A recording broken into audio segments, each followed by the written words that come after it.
Well, hello and welcome once again to It's My YouTube and I'll blog if I want to. The place where the production values are so high, I may even have other people show up, so this could devolve into a pretty much unfocused rant on social justice issues or everything else, depending on who actually shows up.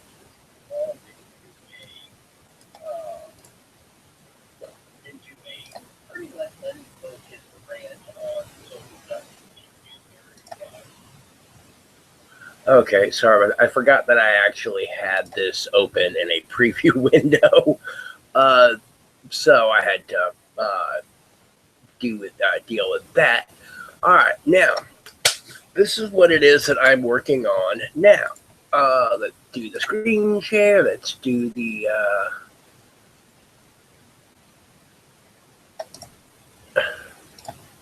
Sorry, I just find it easier to do it this way. I don't know whether or not that actually works. But yeah, this is what it is that I'm working on right now. I don't know what the actual measurements are between here and here, or the actual width is, but I do know that this down here, from here to here, is 16 inches. So yeah, this piece,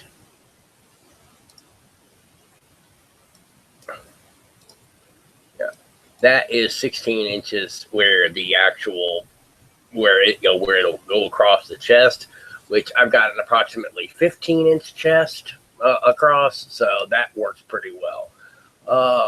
And then let's see what is 702 millimeters.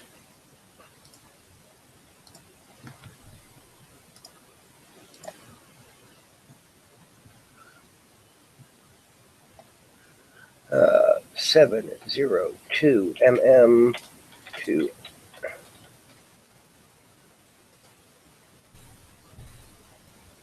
So this is approximately 2 feet wide, just a little bit over that. So that's not too bad, actually. There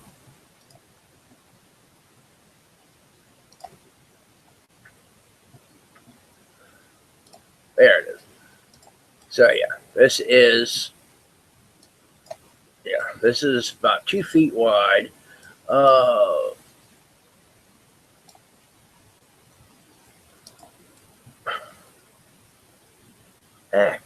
Crap.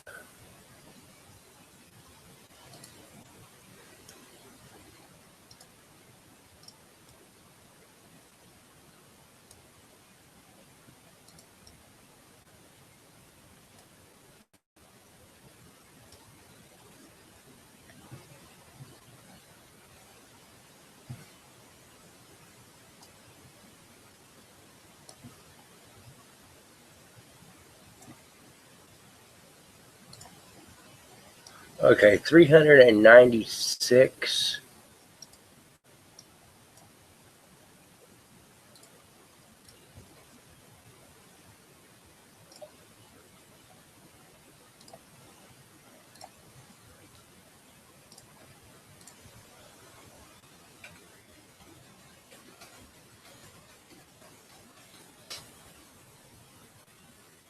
Okay, and it's almost 1.5 feet tall. So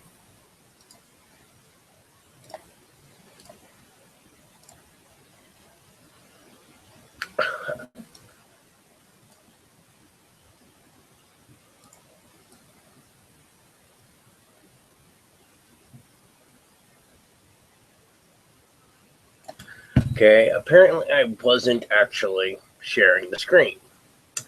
Well, anyway, like I said, this is what it is that I'm doing now.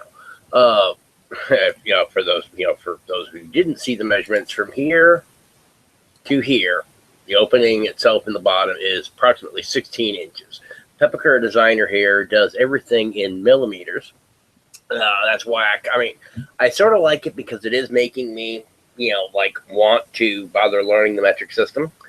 But if nothing else, at least I'm yeah, I can do the I can look up conversions or whatever, and at some point, eventually, I will get around to actually learning how many millimeters are an inch. I think it's 25, but don't quote me.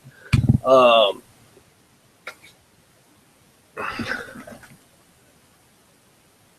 don't know.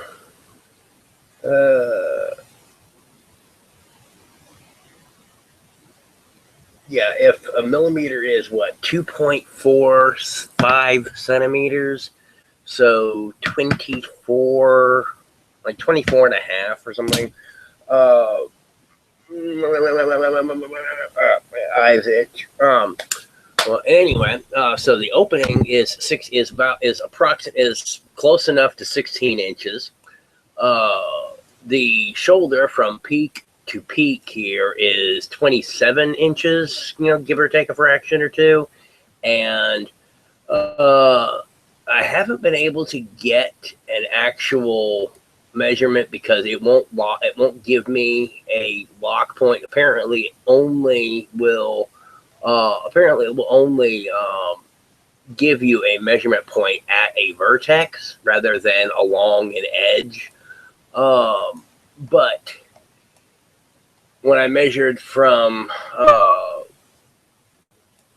like here or here to here or so, which is all I could get, it was giving me about 15 inches or so. So I would say probably maybe 13 inches. I could actually look at 393 millimeters tall.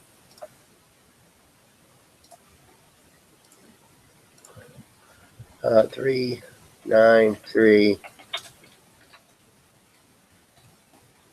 Thank you. Google is your friend. Yeah, it's close enough. Yeah, 15 inches.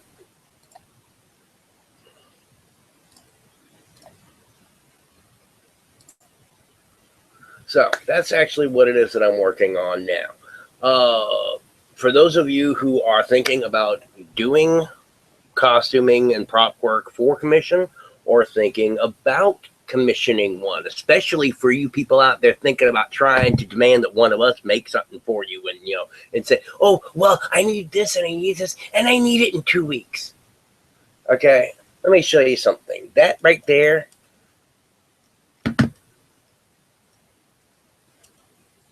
that is most of, or a lot of, what it is that I had to cut out.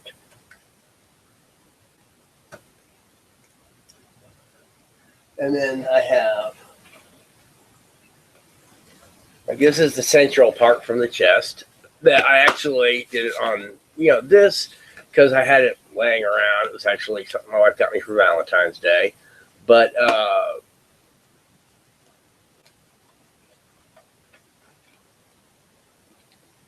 there was that, and the spray adhesive that I had to use for this thing just sucks. I mean, it's pretty decent, but it comes out in clumps. I got to spread it. And so, yeah, there's these. So, yeah, today's costume build is brought to you by Crystals. I'm making my pizzeria soft crust armor. Let's see. Coca-Cola sponsoring today's build.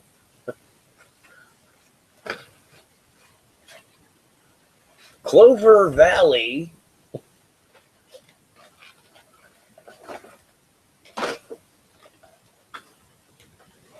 Let's see, we have, I can't find the brand, but, all right, yeah, Little Caesars, those of you who recognize. Yeah. And, as always, my internet is brought to you by Xfinity, because I pay them for my internet.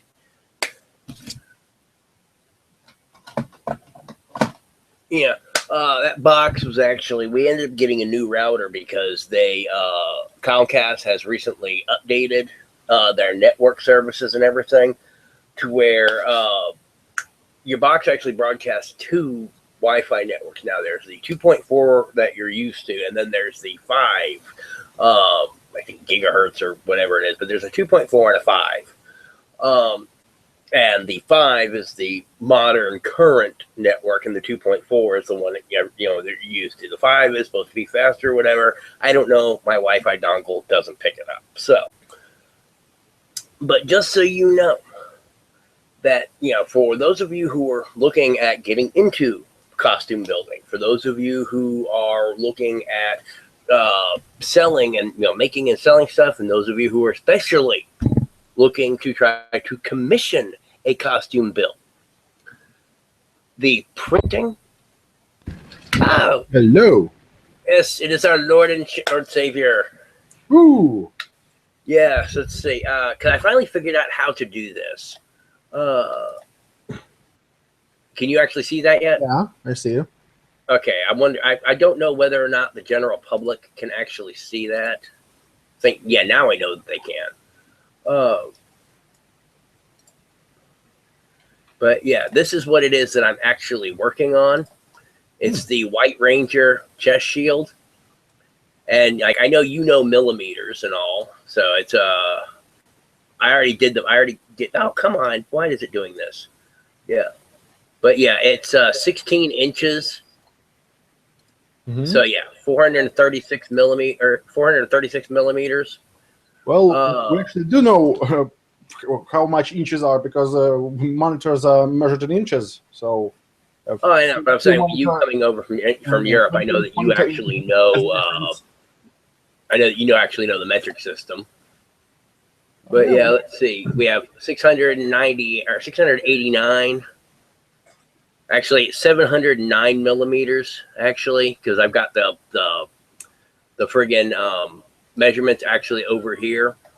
But yeah, I did the conversion. It's approximately 15 inches tall, 16 inches chest, and 27 inches across the opening. Printing this, having to do the first set of cuts and then get everything mounted to the paper, took me an hour to get everything printed, cut up, mounted, and all. Yeah, today it's like my build is being brought to you by Little Caesars Pizza, Clover Valley freaking crackers, Coca-Cola. Well, recycling. Yeah. Go green. Pizzeria style soft crust armor. People, when I try to tell them that what I make my stuff out of, they're like, "Oh, what are you doing?" I was like, "Well, let's see. This is a cereal box, and this is." And they're like, "What?" I'm like, "How hard is this to believe?" I mean, it's like, yeah, this is my Dater helmet. I need to actually reform it. Originally, I was going to use this as my Darth Vader helmet. And then I ended up going with a different idea, which I find out that's not going to work. So this is actually going to ultimately end up being, instead of the bell for Darth Vader, I'm going to have this. And then the rest of the helmet is actually going to be a modified Boba Fett helmet. With the lower half of Darth Vader's face on it. It was actually a friend of mine in Wales, actually. This specific pattern, he made for me, because he normally puts specific offsets and various details in there so that it's his pattern. He made this one actually symmetrical, which is how he knows I like to build. So technically, this is a custom pattern, when really it was what he did before he actually does his anti-counterfeiting stuff. Oh, so basically, it's small details that are not visible to the naked eye, but if you measure, you'll see that this is. Yeah. Well, I mean, if you there'll be certain parts of it, like back here, there might, or I'm trying to remember where it was I've seen on some of his other ones, but he had this one's actually in the middle until I actually got to building it, and then it still got kind of offset. But on the one pattern that he did for me, or that I got from him at one point that he released on the Pepakura group, the ridge itself was about midline, but the left side and the right side were just slightly off of each other. Hello. Oh, hello, Jessica. Hello, Jessica. Hello. Hello. Yeah. Yeah, oh gosh, we're being probed. Yeah. But this was originally going to be my helmet plan. And I'm realizing that that's not going to work very well the way that I want to. I mean, being able to actually take it on, take it off. And so I ended up, or my original plan was actually to use this as the bell for Darth Vader. And so once I actually get this reshaped and everything, then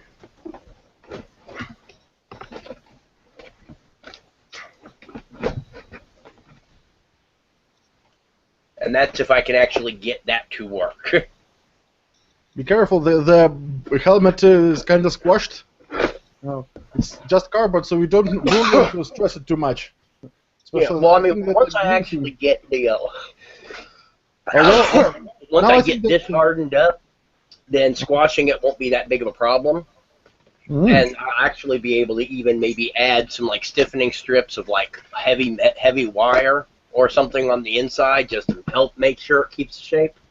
You should make molds of it and make it. That's another thing I'm going to be doing. Like this first version is just my initial armor, and then next year I'm actually going to have I'm going to have better lights rigged up through it. I'm probably going to end up casting a lot of it to make it a little bit lighter, and I'm even going to be screwing around with the melted styrofoam method. You take styrofoam and you pour acetone onto it, and you end up with a putty. And so I'm going to be making the mold, and then I'm going to be pressing that putty into it, just to get the outer layer, and then I'll probably do I'll probably pour some some casting resin or whatever, just to kind of build up the thickness and all. But yeah, I was doing these videos because you have a lot of people that they want to commission builds, or they want to make and sell props, and they don't realize how much time and effort goes into it. Oh, I realize that this is a lot of work, and especially all those small details and stuff. Oh, I mean, I used to make like small paper models from cutouts in magazines as a child, and it took a lot of effort, and also if you screw up, you have to redo a lot of stuff again. Oh yeah. Paper and glue, it's really easy to screw up. Oh yeah. Well, I mean, it's like I actually go pretty quickly, and so on some stuff, I actually kind of give a slightly misleading amount of time on how much it takes, because I'm actually able to build a little bit quicker than a lot of people on certain things. But even still, it's like just getting to the point that I'm at now, between printing, between doing all of this initial cutout. Like if you actually look, you'll see how I didn't actually cut right with the lines and all. Just getting all of that done, getting all of this mounted to the paper, and getting to the point where I can now start cutting out these sections and then start cutting out the pieces took me an hour to get to this point.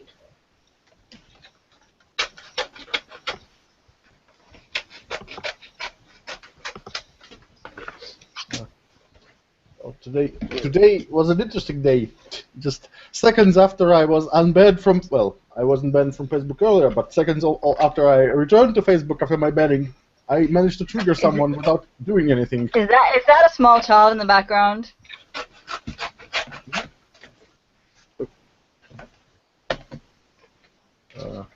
In his background. Can I harvest its adrenal glands for soup? Yeah.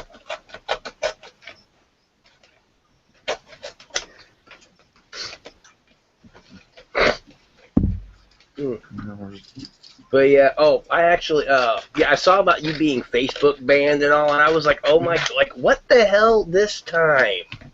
No, this was my meme. Was too triggering for Muslims, you know. The Zuckerberg loves Muslims, loves to spread his love and spread his ass to allow them to spread their love. Fucking cock. Let me want to see what got me in trouble the last time. Oh God, I've seen like a couple things. I can't remember half of them, but it was like every time I find out what you actually got in trouble for on one time or other, I'm like, who the hell thought this was actionable?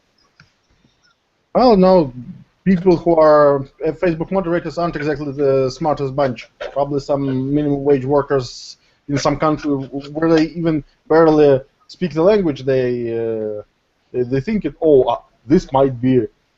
Or maybe they just employ Tumblerinas who get triggered by everything. Yeah, I mean, it's starting to turn more and more into Tumblr, and more. Well, Tumblr has actually started to get pretty decent. My wife is actually the mod on this one group, and they tend to keep a lot of the crap out. And when somebody starts going full special snowflake, all of the mods in that group will come down on them.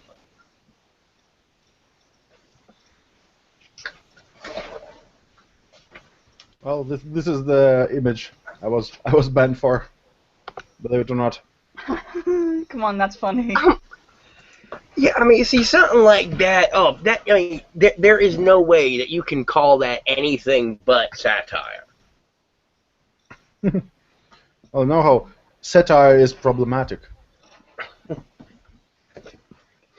Everything is. Oh, by the way, speaking of report faggotry, this is from today.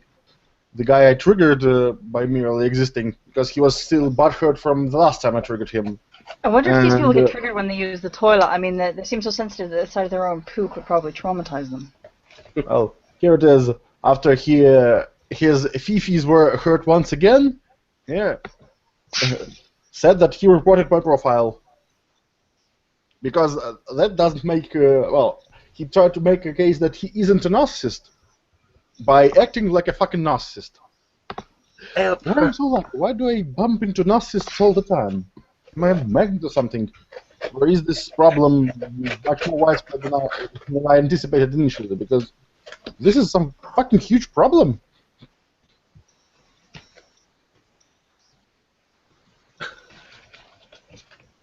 I think I've actually seen that name before. I have to check to see if he's in the Dragon Con group that I'm in, because he just the name sounds familiar. Well, he's one of anti-HWs, but he acts just like an HW, which is, I think, it's very funny. Well, he's also aggressive, and he has no idea how economy works. But this doesn't stop him from making comments about how economy works. And as a typical narcissist, he cannot admit being wrong ever. Yeah. Actually, it was something I saw earlier today. I occasionally watch like InfoWars and stuff, and Alex Jones was on there. He was talking about how it is that, basically, I can't remember exactly what he said specifically, other than like one part of the quote. But he was like, if you look into the abyss long enough, you risk becoming the abyss. And I'm noticing a lot of people that I've seen who sit there and talk about how they've been keeping an eye on what the SJWs are doing and trying to make sure that they stand up in the fight against them are the ones who seem to be the most likely to start acting like them. Wait. Doesn't it mean that Alex Jones will start acting like Illuminati soon? You know how some of these people are so they even say things that make sense, but they fail to apply that to themselves. And yeah, I know how HWs can become like HWs. For example, Disdain for Plebs. Remember that group? They once even stated that they want to adopt methods of HWs, and they are proud to ban people for ideological disagreements from their page. It kind of makes them, well, doesn't make them HWs, that makes them the same as HWs, as bad. So, no matter if they win or HWs win, it doesn't matter. Same shit, different asshole, basically. Yeah, see, I mean, I've never supported going after anybody because of ideology. I don't care if you have Giggles the Clown, who has his or her blog talking about how they support kitty porn or whatever else. you don't go and try to get them fired. I don't care if you have, David Duke talking about how blacks or whatever, Jews should die and whatever else. You don't try to go after somebody because of ideology. Yeah, their public accounts, whatever else, yeah, they're open for mockery, for conflict, whatever else. But when I sit there and saw the mob mentality, I was like, when the hell did we switch from trees to routers when it came to lynching? But by the way, speaking of, you are speaking about Alison Rabb. Well, she wasn't fired for her pedophilia apologetics. She was fired for breaking the contract because her contract stated that she couldn't have another job in parallel with her official one, and she had. And the job, as it turns out, happened to be an escort. Oh yeah, I mean, I know that, but the thing is the reason why people went after her. They didn't go after her because of the crappy jobs they did for on Fire Emblem game, which this is why they came after her. This was the reason she was so reviled by gamers. So personally, I don't care about her. I don't feel remorse for her or some pity. She got what she deserved. I'm well past the point when I actually have some feelings now. Oh, I have a meme for this. Oh, I have a meme for everything. Let me find it. I need to organize my files better. These people wouldn't have some pity or sympathy for any of us, so why should we have? Oh. This for having a moral high ground. To a higher standard. Well, just having higher standards for the sake of having higher standards is also a toxic idea, because after all, this it's like not retaliating when they attack because we are better than that. Sometimes stooping to their level is justifiable. Oh yeah. Oh no! Don't get me wrong. If I was sitting there and I saw that somebody had started trying to spread my personal details, whatever else and all, then oh yeah, at that point, no holds barred. I will do whatever it takes to drag them through the mud and destroy their grandchildren's lives onto the 7th generation because they took it to that level. I won't initiate that kind of crap, though. That's all. I found the meme. Last.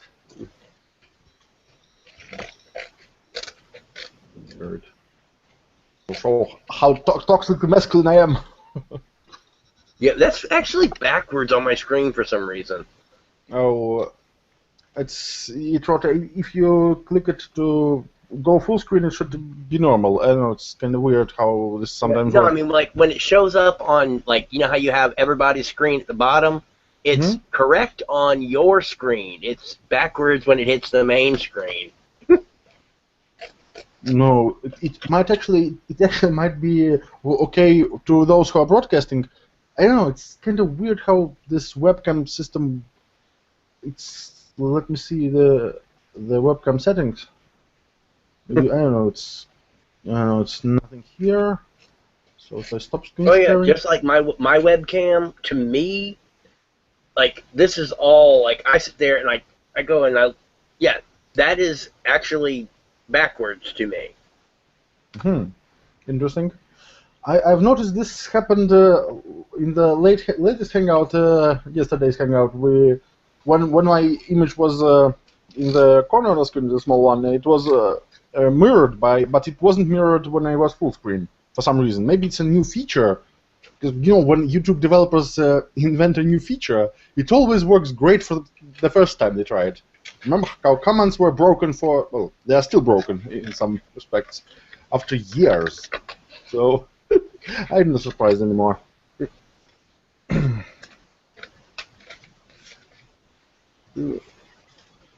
But yeah, actually, if you look at my, I actually found I have 147, I think now, Google Plus followers.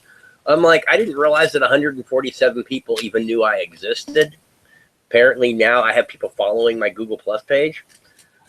But yeah, if you go on my YouTube, you actually see all the videos that I've been doing lately about how to do all the costuming and stuff.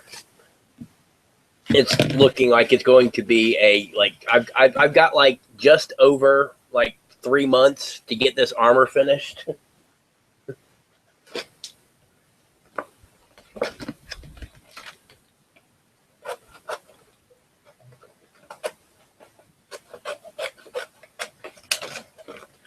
Well, Jessica having internet connection issues again. It's kind of sad. So it happened yesterday on our stream too. I remember when I had such crappy internet connection, my first internet provider. Oh, I was much more lenient person back then. I never even killed anyone in the company. Now I would have gone postal immediately. Oh yeah, no, I mean, I was raised. I was raised as a redneck. There's a certain amount of things that, like, basically, it's live and let live until such time as somebody's got to die. You know, it's like I was raised with certain codes of morals and everything else that, you know, I may not like something that somebody else is doing or whatever. I may not agree with their viewpoint and everything else. But as long as, you know, that viewpoint, as long as that interest and opinion, whatever else, stays, you know, within their own life and doesn't affect anybody else, then it's not my business.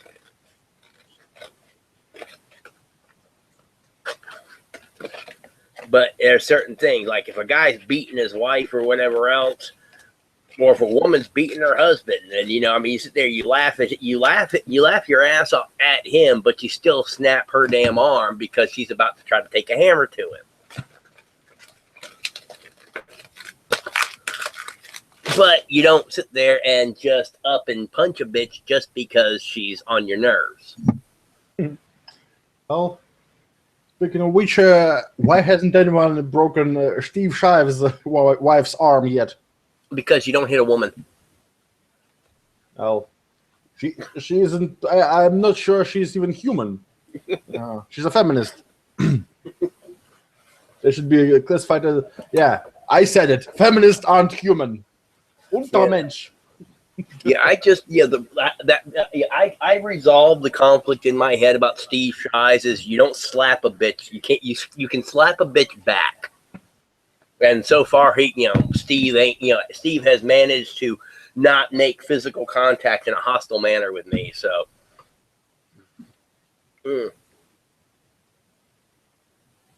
it's what John Sheridan said in Babylon 5. Never start a fight, but always finish it.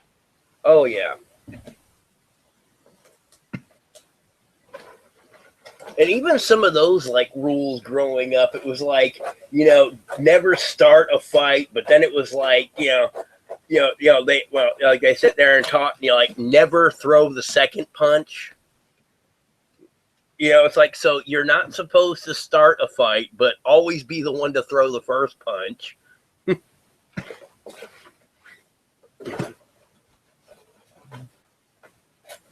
Well, so are you saying that you should your first punch should be enough to be lethal, so you don't have to throw another one? Oh. This is one way of de-escalating violence. Oh yeah, I mean that's one of the things. I mean, same thing. Like I used to take martial arts class when I was a kid. Mostly, it was just I had nothing better to do, and it was something offered at the residential school I was living at. But yeah, Fred Villari is considered like the biggest joke of karate schools in America, to the point where I don't even know if there are still any left.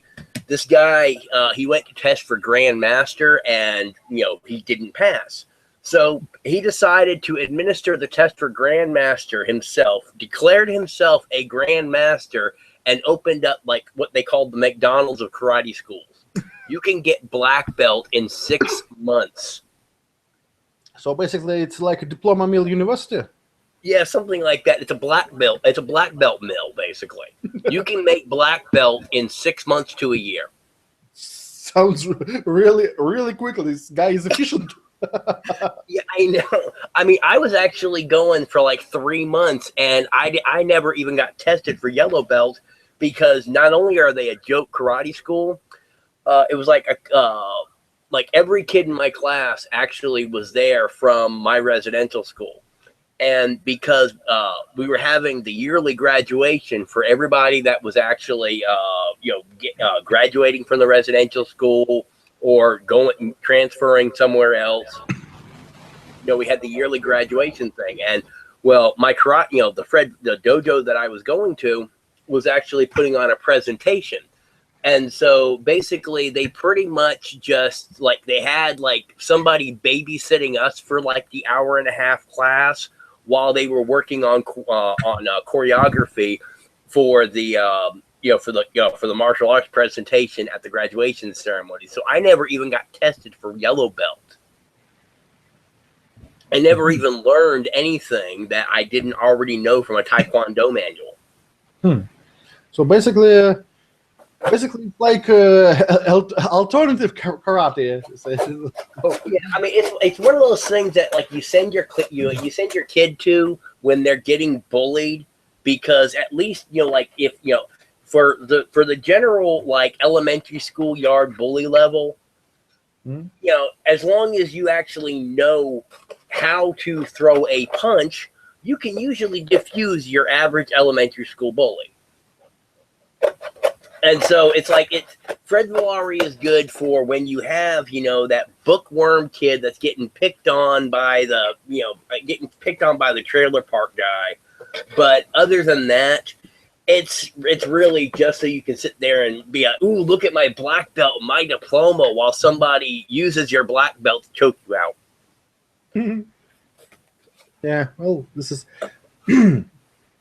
why some standards, and maybe not universal standards, but maybe at least some form of quote unquote peer review is really useful, so you don't have those charlatans.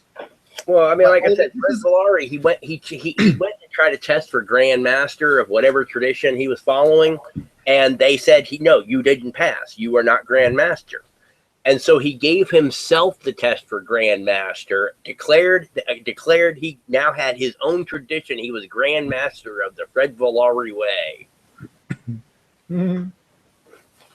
Yeah. But this is an interesting point. In Russia, to call yourself a university, you have to be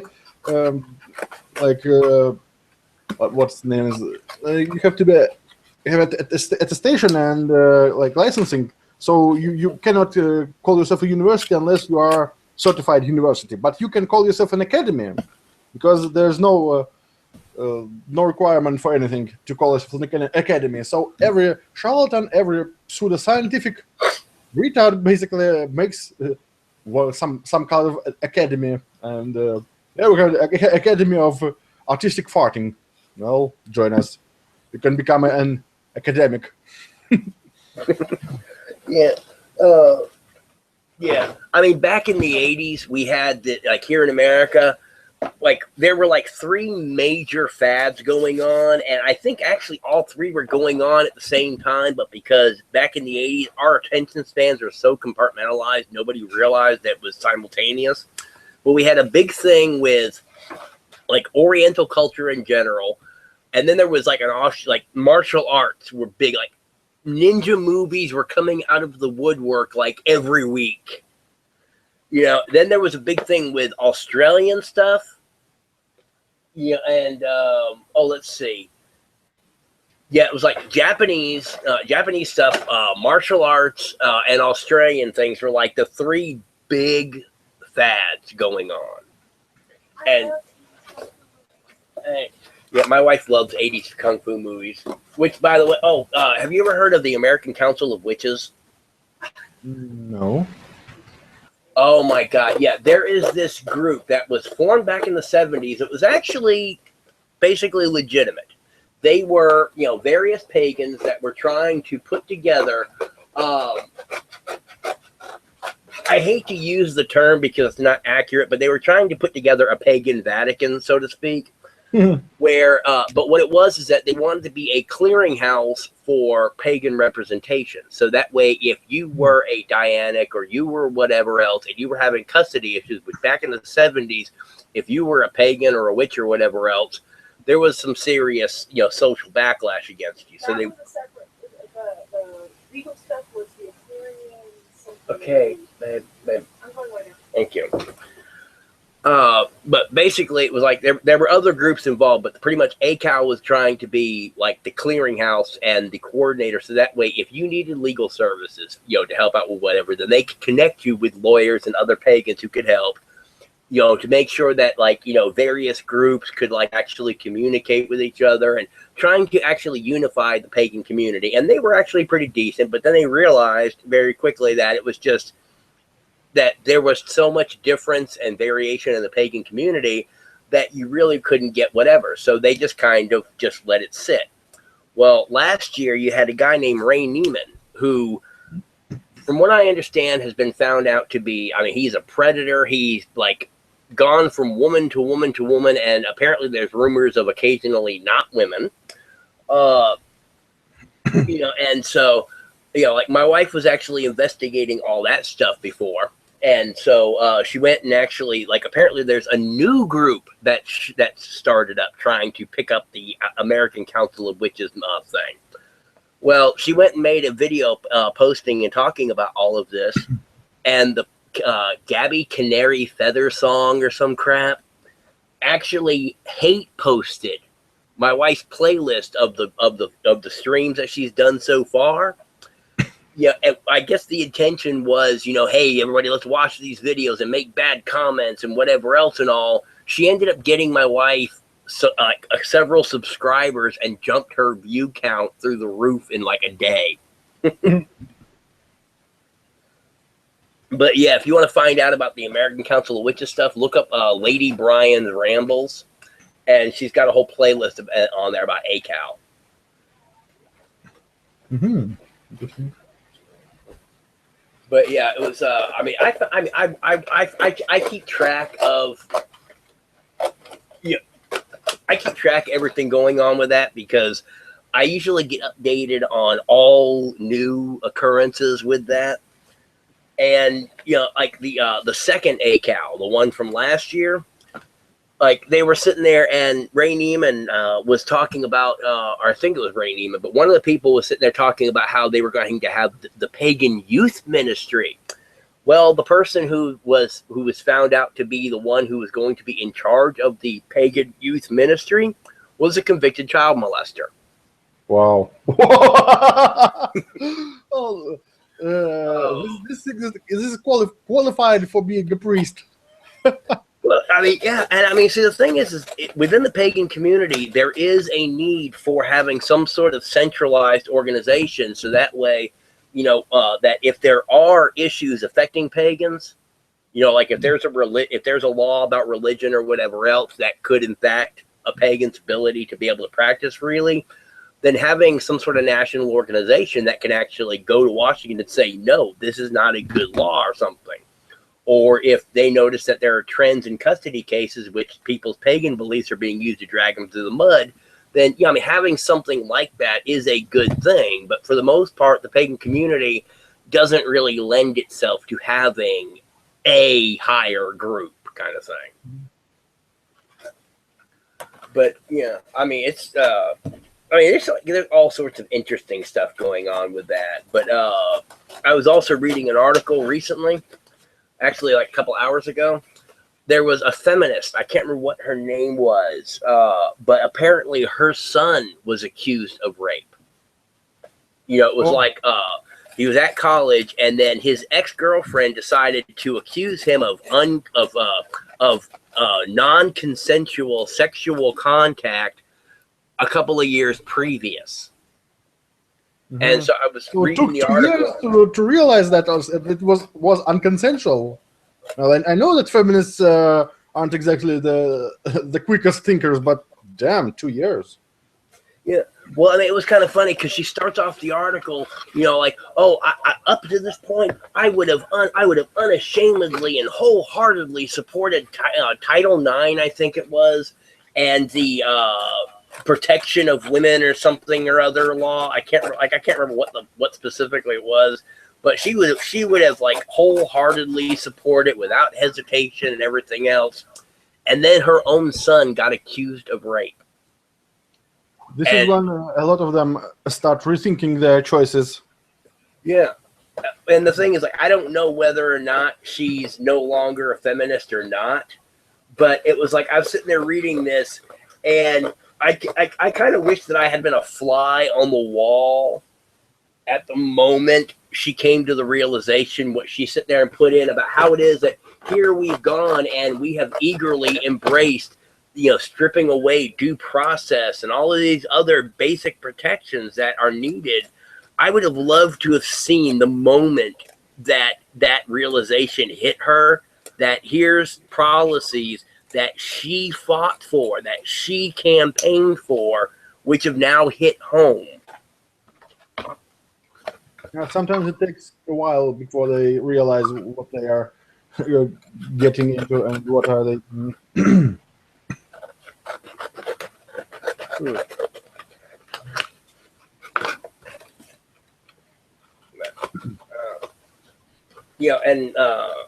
Apparently Brianna Wu is I can't remember what the latest thing I saw her commenting on. I think it was the tracer from we discussed that yesterday on our hangout. By the way, we even I made a image for the thumbnail. Want to see it? Yeah.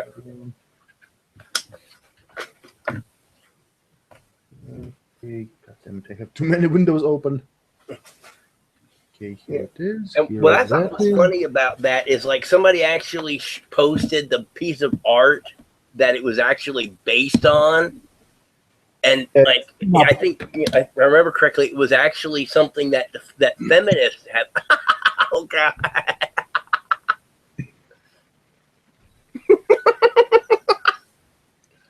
Banana Wu angry at butts. Yeah. Her argument was that the butt crack was too deep and unrealistic. So I found an image of a real photo, not edited, with exactly even deeper butt crack in the pants. But yeah, like the article I saw says something about that she deconstructs the image and gives the rationale for why the butt cheeks were smooth. What? Okay, I shit you not. This was like, I'm like, how far around the bend have we gotten now? Butt cheeks are smooth. Well, why wouldn't they be smooth? Should the butt cheeks be spiky or something? Yeah, I mean, the fact that she's wearing a tight-fitting spandex costume, that's not sufficient reason for the butt cheeks to be smooth?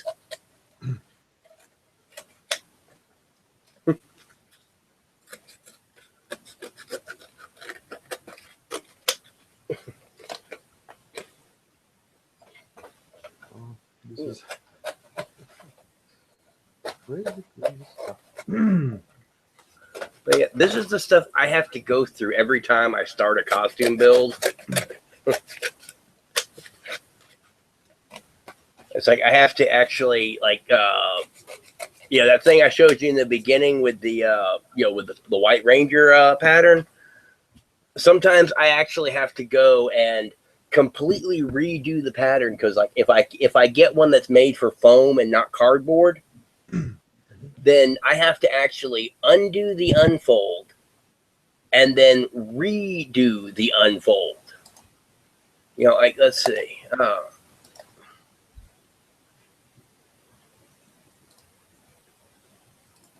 Yeah, like if I get one that's made for foam, I have to actually come up here to undo unfold. And then I have to re-unfold it. Okay, this one actually came out, pretty decent.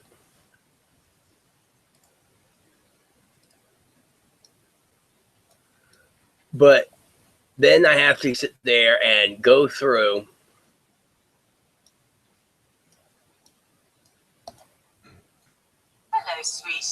edit flaps here, Well, and decide, like, okay, do I want the flaps on one side or the other? I mean, it's like, I'm lucky when I get, I'm lucky when I actually get a pattern like this that's actually decent. But if it's a foam pattern, I have to go through all of that crap and then edit the unfold and actually get how it, I actually get a usable pattern. mm. So how are these made, anyways? So they're developed like in a 3D modeling, and then there's software that designs the cardboard parts. Yeah, like, actually, let me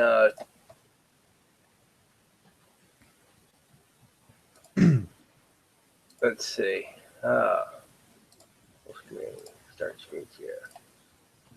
Yeah, the first nice. thing. Like this Oh, effect. Oh, I like this effect. Trippy. I know. Earlier, I grabbed the window, started waving it around, so it looked thing. Yeah, this is the 3D modeling program that I use. Yeah. Oh, Blender. I know. I tried it a long time ago. Yeah. What did I do with it? I don't remember right now. I tried doing some 3D modeling, but never got too far. But yeah, this is just, and then say I want to, yeah, because I actually don't use half the, I barely use, like, I barely use maybe like 10 functions on this on average.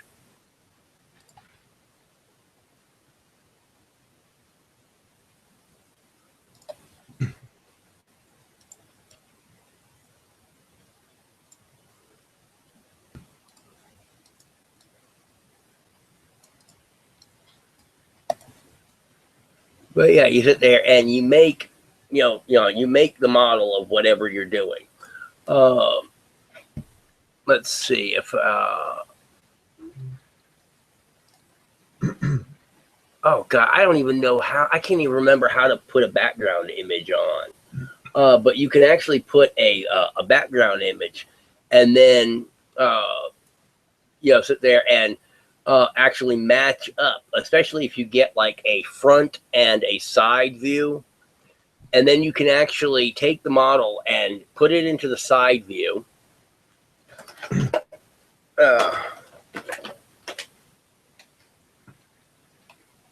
Okay, yeah. Yeah, put it into the side view like that. And then, yeah, go and match up to like the top of the head.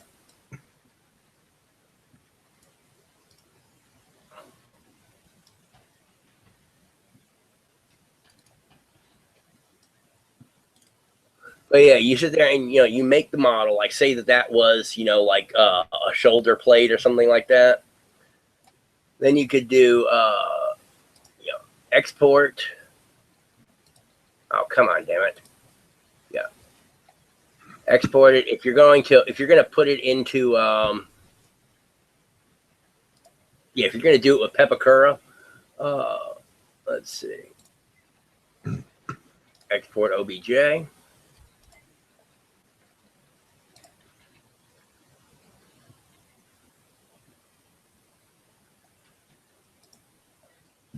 Okay, and then let's see, we do, where was that?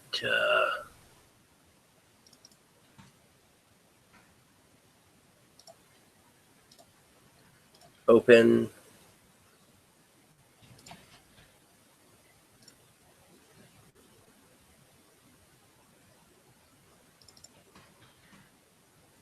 No flip, finish. And so here we have, that thing that I just created. Unfold it. And see what it does is it actually creates the specific pattern.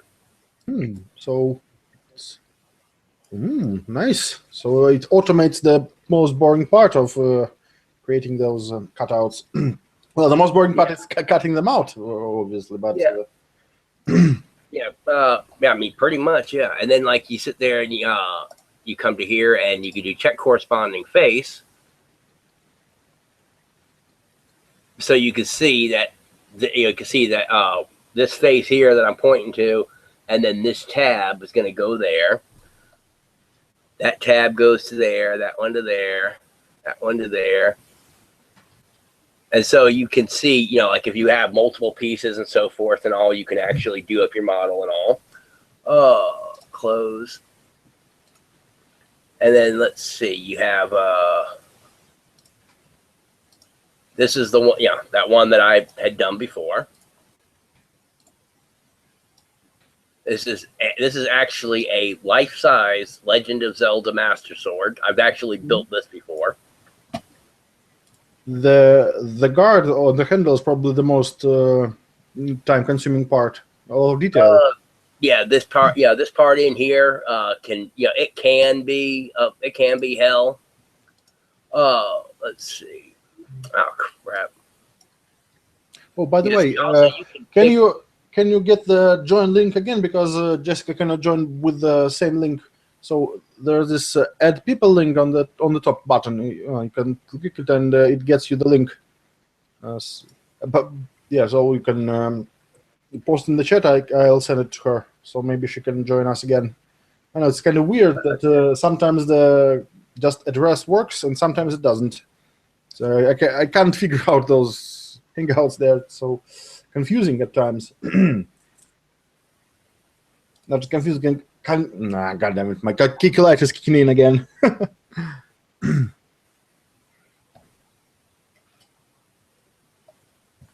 Okay, one moment. Yeah, that's the link that came up.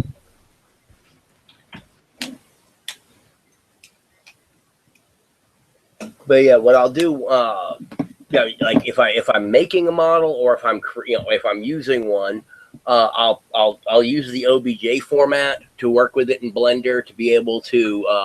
Sometimes I'll just take a couple of different ones, and then be able to position them so that way I know what the overall build is going to look like. Sometimes I'll do edits, like if there's like a bunch of excess crap that I don't want on it. Or if I want to, change specific detailing, like this is the Tron Legacy disc. It's actually like screen accurate and all, but the one pattern that I had, like a different pattern that I had, like the way that it was actually good for 3D printing or for Pepakura, but like this was a specific piece, this here was a specific piece, and you had to put that all together. But the blade edge itself was blunt. And so I took it into that, and I was able to get rid of the flat edge, bring the two things together, and actually make the sharp edge to it. Mm-hmm. And then I go and I put it into Pepakura, and then I go through all of this lovely carpal tunnel inducing activity.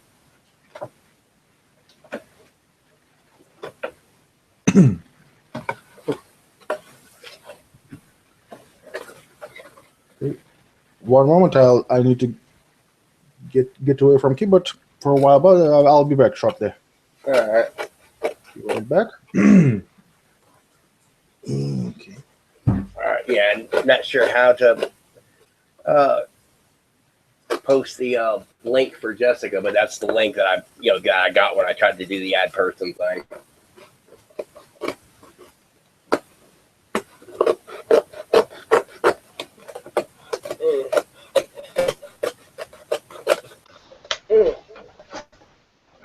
Yes, Hello.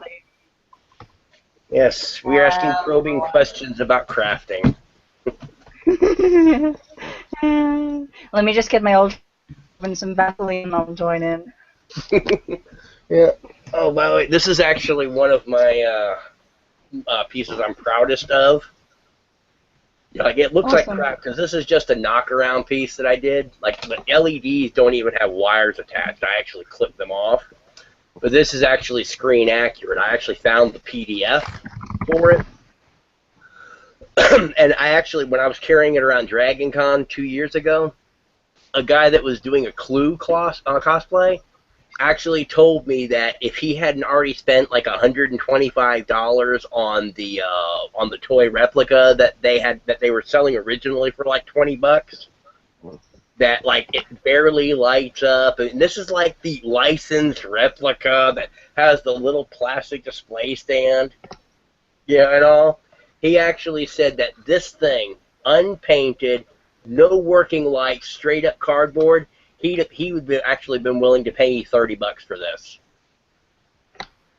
And this is just I printed out the PDF. Like, this is not painted or whatever. This is actually the image that was on there, and I've even got it in black and white. Clipped off the LEDs and all, but I am actually going to make a one that I'm going to actually have like the power button here, and actually have like using Arduino to make it like impact reactive, and like they've got like NeoPixel rings. They've got one that actually fits perfectly here, and then I can use the LED strip to go around there, and I want to use the individually addressable ones so that I can actually make it when this lights up, it actually goes around, and then I can actually do the rotating saw blade effect with the LED strip.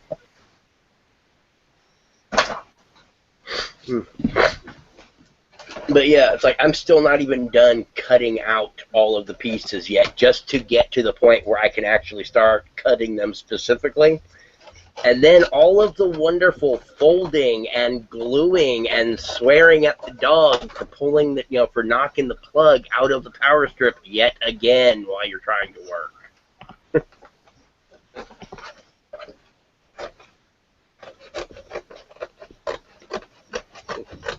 Yeah. Oh, by the way, have you ever heard of the American Council of Witches? No.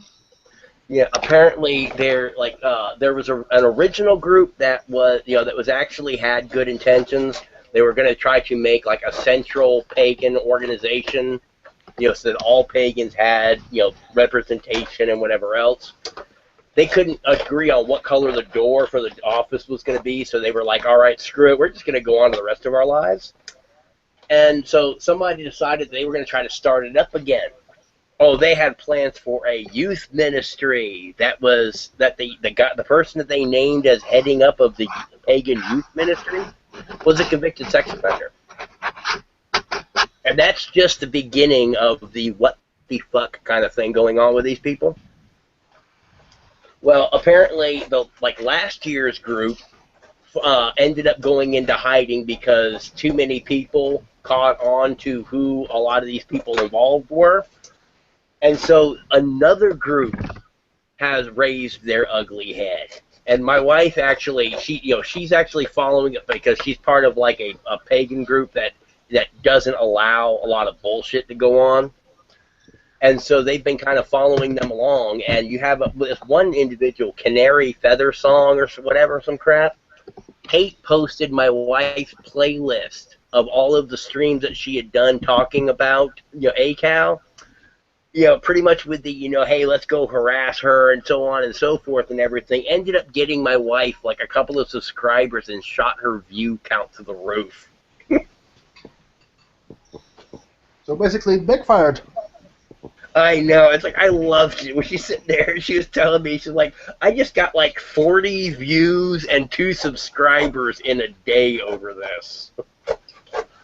Sometimes this wouldn't work for videos, but this is how clickbait sites make their profit. They post something ridiculous like BuzzFeed their hateful propaganda, and people click it to see how bad it is and give them clicks.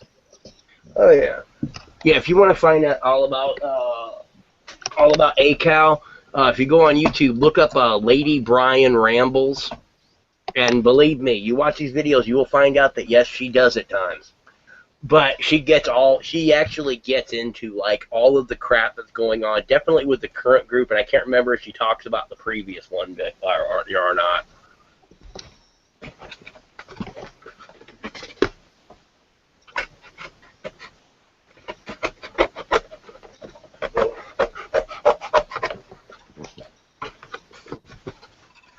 But yeah, I'm in a Pepakura library group, and I told the admins that, hey, I want to start posting my live streams because you have a lot of new people. They don't really understand the amount of time and energy that goes into Pepakura. And so I'm like, okay, these videos can serve as a warning to anybody starting, as well as anybody trying to commission a piece. Because the biggest problem you hear in the prop making community is you got one special snowflake or another who wants this fully animatronic, with lights and sounds and so on and so forth for like $20 in 3 days. And I'm like, I'm sitting there, I'm like, who the hell thinks you can do whatever? Just getting to the point where I could get to this took me an hour of printing the initial cutting, which you can see I didn't even cut like on the lines. I just did a basic cut to be able to make sure I could fit everything onto the cardboard. Took me an hour just to get the pieces mounted to the cardboard before I started this crap. And then I don't even know how long this has been going for me to get to this point. And now I've actually got to go and cut out all of these pieces. Then you see all these dotted lines. The regular dotted lines are mountain folds, which go this way. And then the weird dotted lines are valley folds, which go like that. And so I've got to do all of this folding and cutting and hot gluing, but which will eventually get me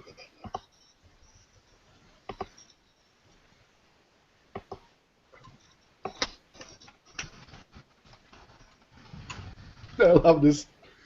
yeah, which will eventually get me this.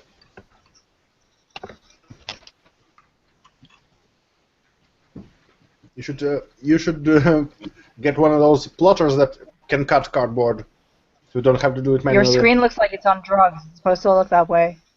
Yeah, it's recursion basically. But, So he's sharing the screen yeah. where he's sharing the Hangout window, so it shares his screen sharing. It's also called the Because I don't know whether or not like the actual everybody else will see it if I just do.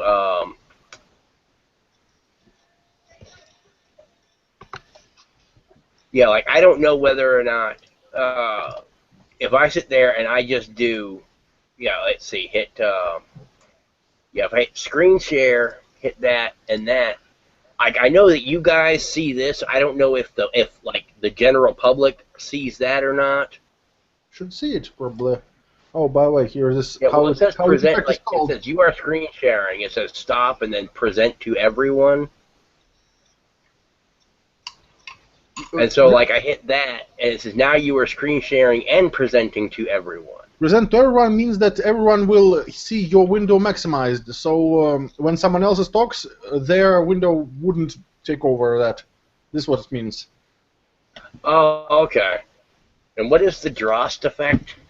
Here it is. I opened the Wikipedia page. Basically, it's when an image contains itself in a smaller form, like here. The whole image is contained on the box. It's a box image on the box of cacao, so it contains this pack of cacao with this image on it, and it contains the same image on it, and so on. This effect fucked with my mind when I was a kid and saw this. Oh, cool. Remote desktop. Trippy. Yeah. This was originally going to be like what I was going to do, and yeah, it didn't work. This is like three different Iron Man helmet patterns and the Predator. It was like the actual design works, but it's the in terms of aesthetics, but how I did it, there's no way I can get it to be. There's no way I can motorize the helmet. Yeah, it would be quite complex. Oh, have you seen that? Well, what's called? Was this image was from some I don't know, some comic convention or something? There was this helmet with motorized glasses that pop on and off. Oh yeah, I mean it's motorizing an Iron Man helmet is like it's pretty easy. I mean you got guys that actually sell kits for it and everything now. Yeah, and like it's kind of funny because I remember like not long ago, a lot of the stuff that I talk about in my videos and like I help out the noobs learn on the Pepakura websites and prop websites were stuff that it was like the secret handshake. You know, it's like if you didn't know these things, you hadn't been in the prop community very long. And then we finally decided, screw that, we're going to teach anybody that wants to know stuff. But Iron Man helmet hinges are still one of the few things that, like, are their closely guarded secret. Like, anybody who has a good hinge setup, like, they'll sell you one, but, like, nobody wants to release the templates so that anybody else can actually make their own. And there's a couple of, like, really generic hinges and all that work for, like, if you're going to open the helmet by yourself. But, like, nobody really wants to release a good motorized hinge setup, template. Except you go on to 3D print websites and you can buy the file that somebody's done. It's like the only thing that I have not seen a free version released of is Iron Man hinge setups. Interesting. Jessica has issues again with the connection. What the fuck? She has angelic patience because I would already stab someone by this point. Yes, yeah, this is Mary, by the way. She's actually my assistant's dog. Yeah, it's like because being high-functioning autistic, I don't actually have her registered with the assistant's dog or whatever else. I mean, all I have to do is just basically just like contact them and say, hey, this is my dog and this is what she does for me.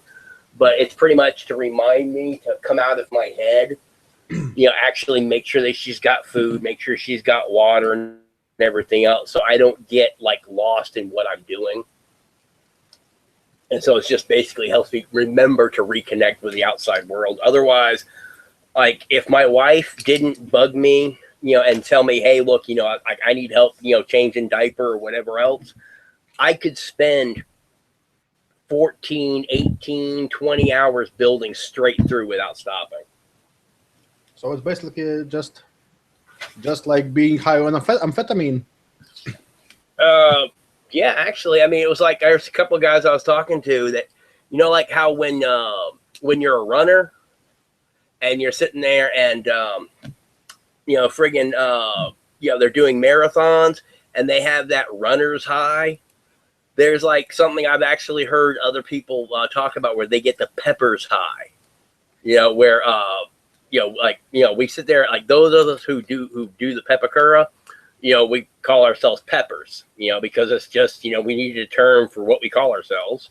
And guys who do Pepakura building or Pepakura builders just take, but yeah, a lot of people sit there and say that, they get a pepper high or they get a crafting high where once they get into it, it's just like, for me, I like it because when I'm doing it, if I'm not actually interacting with anybody and all, I get very focused. It's like all of the normal kind of stress, anxiety, the rapid thoughts going through my head, everything just kind of slows down and goes away. And I'm actually relaxed, like more, like normally I'm just not tense, but I'm never really relaxed very much. It's like generally the only time I'm ever actually relaxed is like if I'm rock climbing or if I'm like using scissors or craft blades or pretty much anything in which I'm at risk for bodily harm seems to be the only time I actually relax, oddly enough.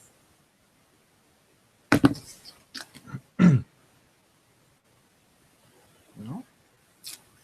Yeah, I ended up actually cutting too far on a piece, but that's the wonderful thing about this is that it's really easy and it's kind of forgiving.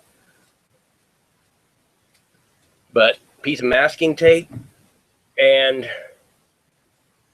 takes care of pretty much all your mistakes.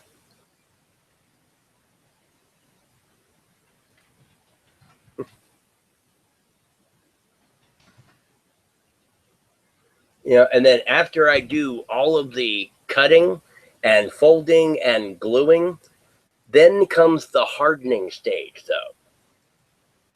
Yeah, it's like the helmet alone, like the Iron Man Predator helmet. That was approximately 16 hours, you know, of actual work time. Because I mean, the Predator and Iron Man helmets are pretty simple, you know, straightforward patterns. You know, like this is probably going to take me a while because of all of the folding and everything else. And just like, you know, the number of pieces are not bad. I mean, it's only like maybe 90 pieces, you know, but it's like, I've got to fold 1, 2, 3, 4, 5, 6, 7, 8, 9, 10, 11, 12, 13, 14, 15, you know, probably about like 15 or 16 places on this alone. And then I've got to go and, you know, I did, because I actually didn't keep this grouped like I should have, but it's actually pretty damn simple. I mean, I can go and pull up the Pepakura thing and just find the piece that matches this. And then I can just double click it. It will actually highlight the piece in the 3D side. And then if I actually do where I do the right click and I bring up the context menu and I do check corresponding face and I click on a piece, it will actually blank out everything else on the 3D model except for the piece that I click on. And so you can get a much faster view of where a piece goes and everything. And then from there, like what I'll do when I'm done cutting out each of these and I actually know where each goes, then I'll go and I'll find like all of the bottom pieces and I'll put those together and lay them out. And then I'll find all of the pieces that will go like up the middle or up the middle of the back or whatever, and I'll group all those together. And then I'll find all the pieces that will form here and here, you know, and put those together. And then I'll just go and put each of those sections together, and then I'll go and join all those together, or at least I'll join up a couple of them, and then I'll probably do like the bottom part of the thing, and then do the chest part, do the back plate, so that way everything goes together, and then I just do up those edge pieces as I go along. And then when I do the shoulder pieces, I'll actually probably do the entire shoulder dome, and then start at the one side, you know, and then actually join seam as that goes along with here. So, I mean, it's like, it's pretty good. I mean, you sit there and you've got all of these little, crap, you can't see it wherever, but like all those are numbers at the edge there. You just match up the thing. It's like you got this one tab that's 754.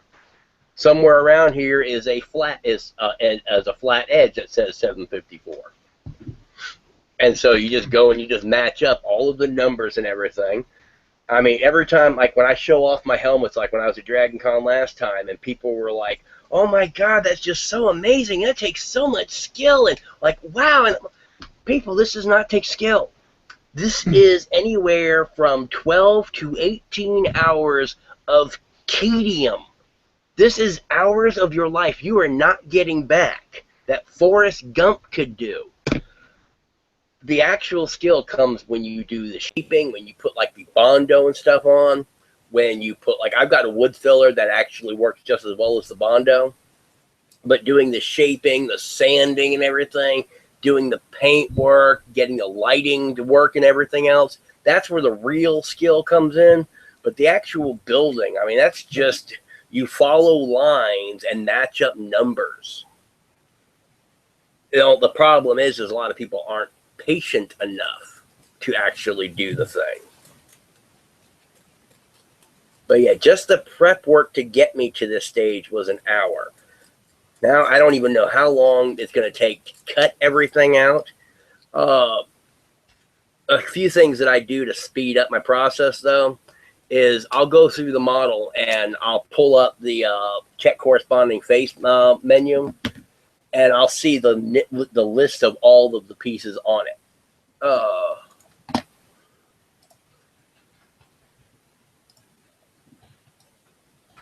And so, like here, you have all of the,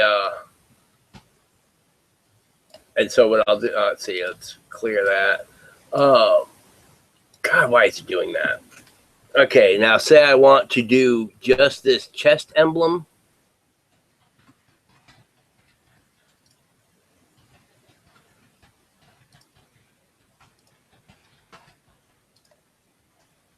Oh, God, it's taking forever to catch up. I got to redo the RAM on this thing.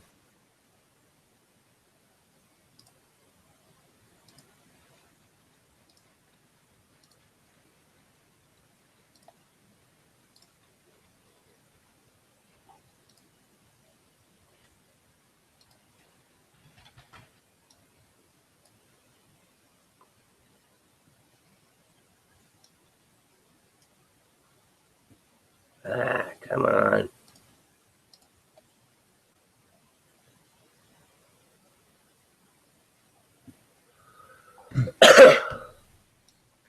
Okay. But yeah, I'll sit there and okay. But yeah, you find, you sit there and you go and you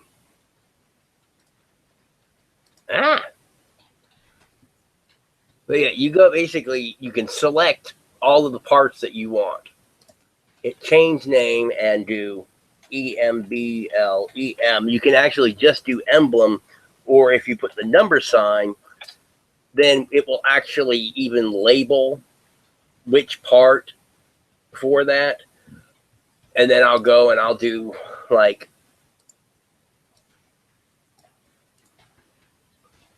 and change that to SHOULDR. And so when I go in to do the actual build thing, I will go and be like, all right, I want to start off with just the emblem.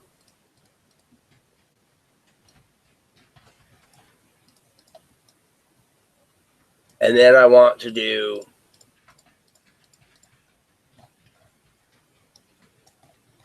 that, and basically you can pick off piece by piece what you want to do.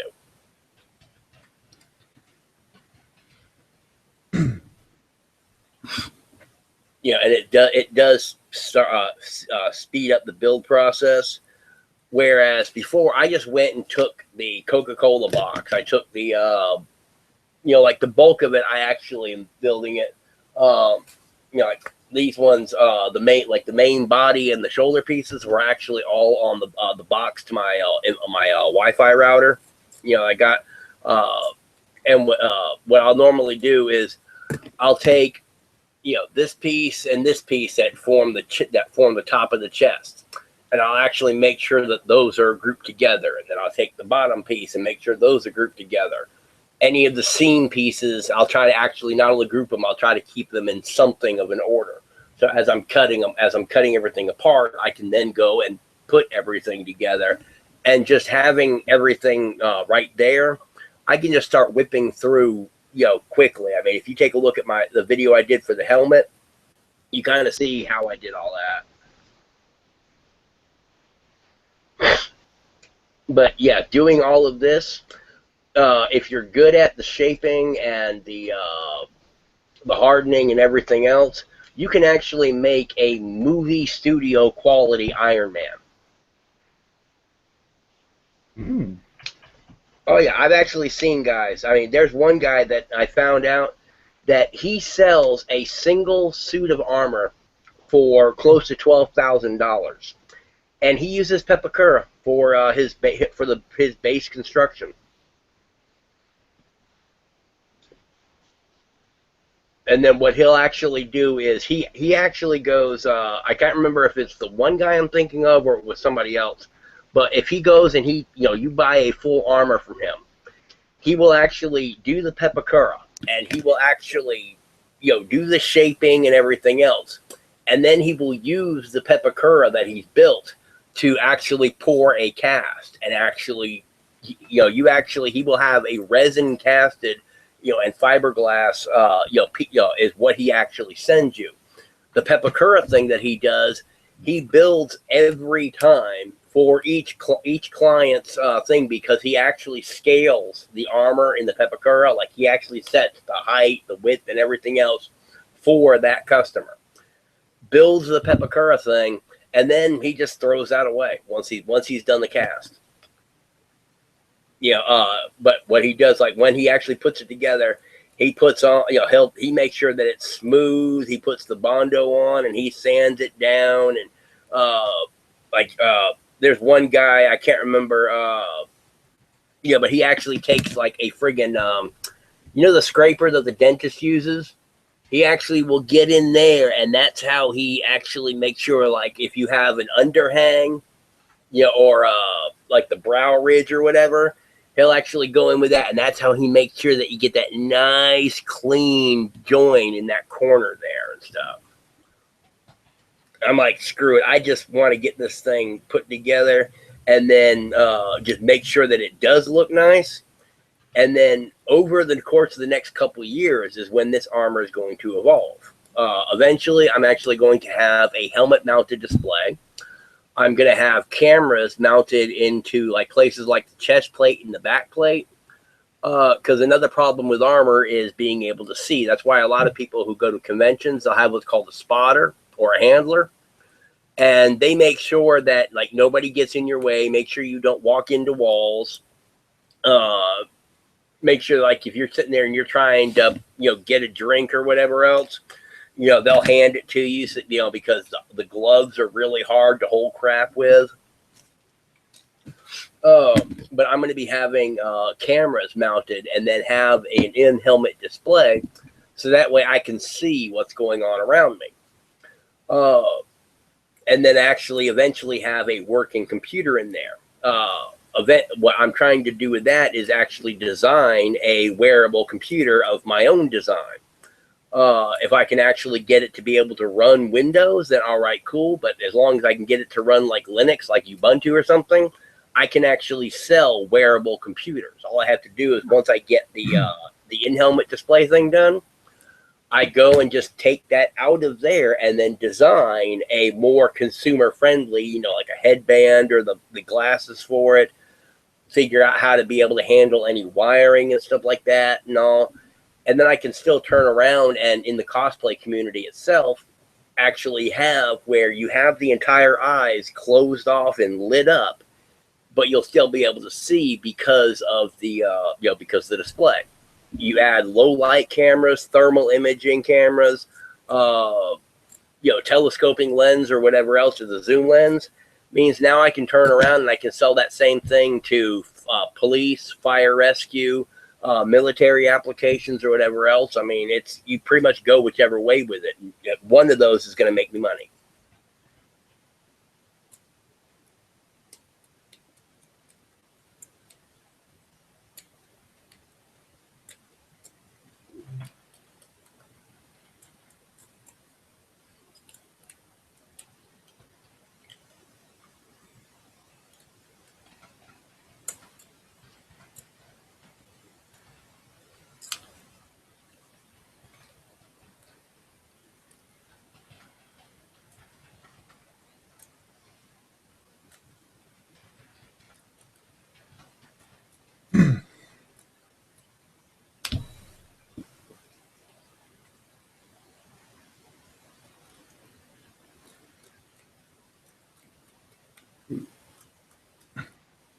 Yeah, some of the other things that I want to do, but I haven't really figured out how effectively, is originally I wanted to do a rehabilitation program.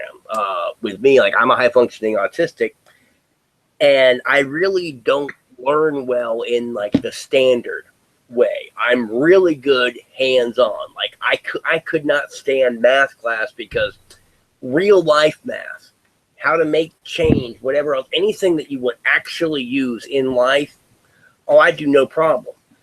but like I would not have been able to get my my GED had it not been for somebody actually telling the school board, hey, look, I've demonstrated I actually know what the hell I'm doing. I'm actually intelligent. It's just that for 4 years, the school that I was going to didn't have accreditation. So I just did not have the credits to graduate. And the only way I could have gotten my actual diploma was to pass math that I just could not get the hang of, like, advanced algebra and stuff. I learned FOIL method, and then that was it. I just don't see a use for it. But the problem is, like, I have a hard time learning certain things. When I tried to learn electronics math, for example, I couldn't do it with the way that the people teaching the course were trying to do. They gave us, various like numbers and okay, if you want to do this, then, but nobody actually put it into, if you want to do this, okay, you want to make a lamp, you want to light up a costume. I found that when I actually got a hold of the LEDs, when I actually got a hold of the battery, when I actually got a hold of the wire, and then I learned how to calculate the resistor that I needed so I didn't blow the damn thing up. That's how I started to actually learn the stuff. Interesting, because the first time I experimented with electronics, I burned a lot of LEDs. Yeah.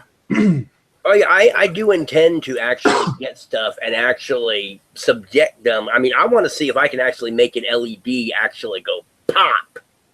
I don't want to just see that like nice little flare and whatever. I want to actually see if I can send shards of plastic in different directions.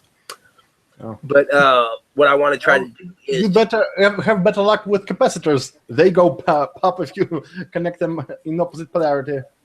Oh yeah, no, I mean, I'm gonna do that just because it'll be interesting to watch. But I mean, I want the challenging stuff, That I mean, capacitors. I know how to make those explode. You either subject them to too much, or or you screw up the orientation, like you said. But no, but like the whole point of the rehabilitation program was to be able to use a person's interest to actually teach them job skills. I mean, like I've learned enough about Blender to be able to like work with the models that I need to. I know how to create models. I just haven't gotten around to actually doing much more than the basic crap that I've done to learn. But through the costuming, I've learned 3D modeling. I'm getting ready to learn computer programming because I'm going to be working with the Arduino, possibly the Raspberry Pi. So I'm going to have to learn to write programs to control light and sound functions. How to be able to make it so that way if I hit this button or this button, it does this sound or this light or whatever else. So ultimately, the costuming is teaching me skills that I could turn around and market as actual job skills. And the concept of me trying to do the rehabilitation program is good. The problem is that it's not universal enough to be able to take anybody's interest or anybody's thing. Because if somebody is, check this out. Oh, there it is. I can trigger. I can make it say anything basically. Yeah.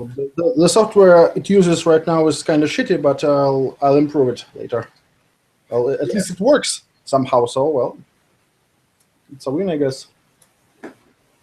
But yeah, see, like as long as somebody has interest like I do, then yeah, you can actually help them start learning to be an electrician by teaching them the small electronics first, so that way they learn Ohm's law and whatever else.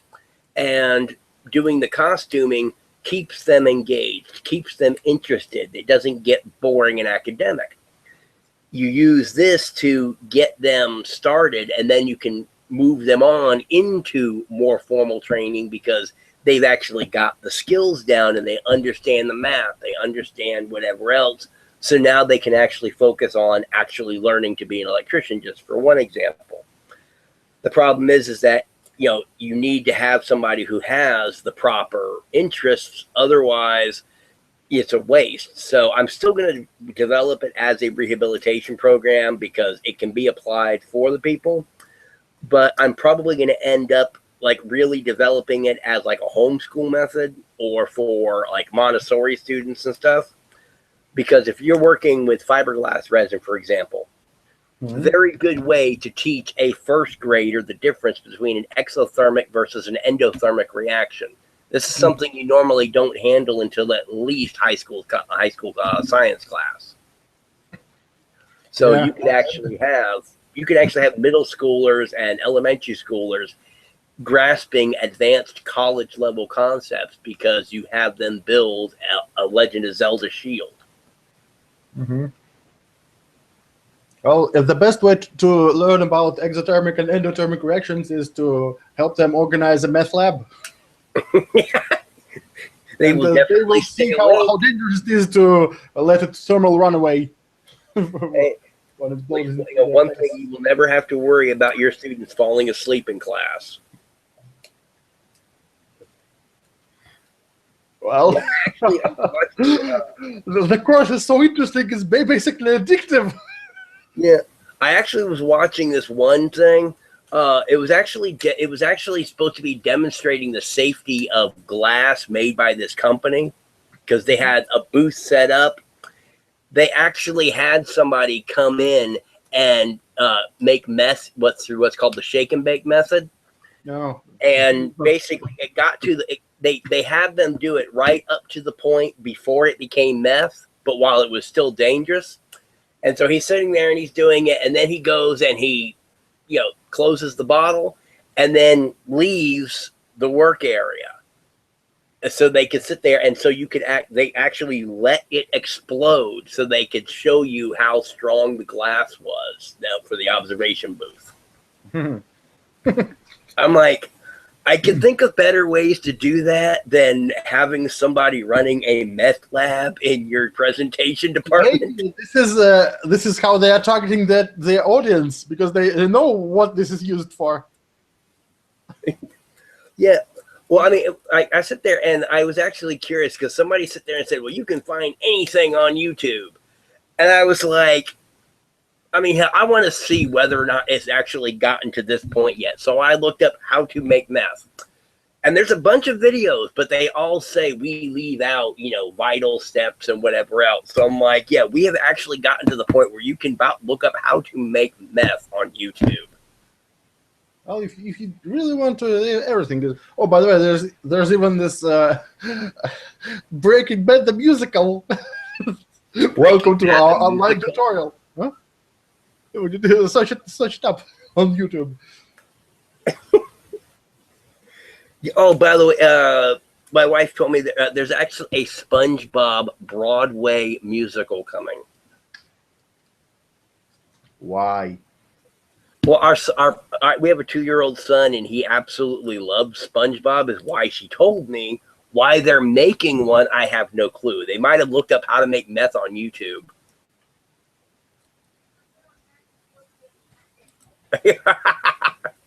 Yeah, we also have this little back and forth game that we play where we find just the most absolute. She's finally learned how to play the game. Before, she was sitting there and she would just try to find some of the most just off the wall, what the hell kind of things. And I'm like, no, you don't go for the direct shock value. You have to find out what's really going to make your opponent stop and think. And so, yeah, she found SpongeBob the Broadway musical. It's like, oh my God. Oh, speaking of weird shit, just look at what I just saw on Facebook.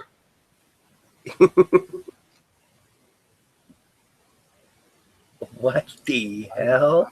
No comment. Oh my God.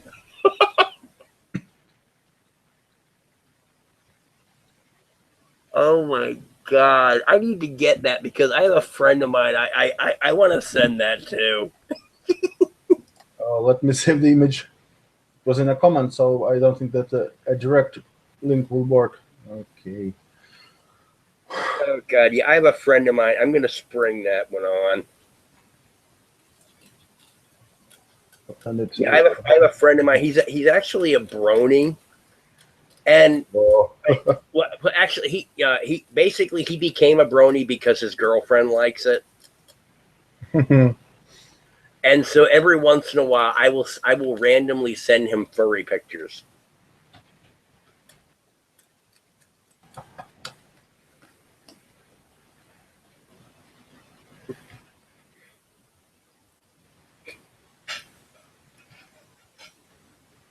we also like this one for specifically for bronies. The last one. Check it out.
Yeah, I'm probably gonna get comments from people on the Pepper Curl Library group going, like, what was going on the stream? And it's like I told people in the beginning, this might devolve into a discussion of random crap and social justice warrior stuff.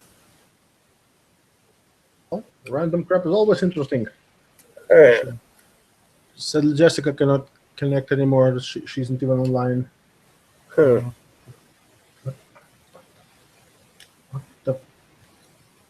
Yeah, I keep meaning to check out. Like, I remember, freaking Lisa used to have like videos where she was drawing and stuff like that. I don't know what happened. I don't know if she's got a new channel since I saw those or what.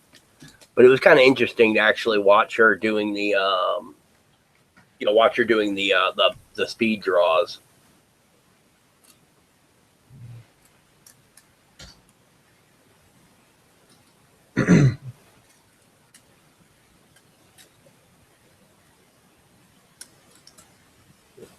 And it was actually kind of interesting. I watched the Hero Workshop Twitch streams, and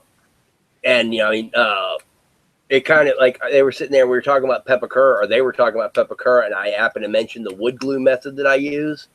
Mm-hmm. And so I think I may have actually gotten like a well-known prop maker to actually switch from fiberglass to wood glue. Somewhere on my I have like I think I have either 3 or 4 videos where I talk about the wood glue method for Pepakura, and he sit there and he actually unlocked the chat where I could actually post a link, to my videos when I was watching their stream. And they actually met, like when I checked out this, I ended up going to their stream a little bit later on, like the either 1 or 2 streams later on down the line.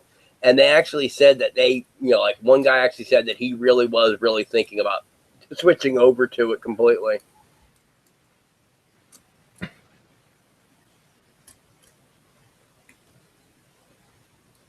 I'm still trying to figure out how it is that I've got 147 followers now on like I went and looked at my Google Plus page. I didn't realize that 147 people knew I existed. And now I've got this horde of minions following my page, leaning on my every word.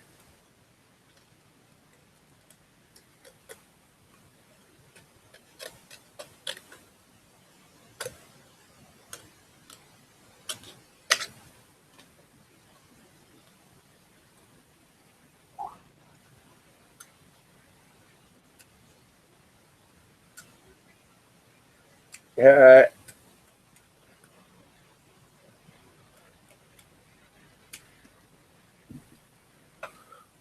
mm. I'm gonna get Kool-Aid.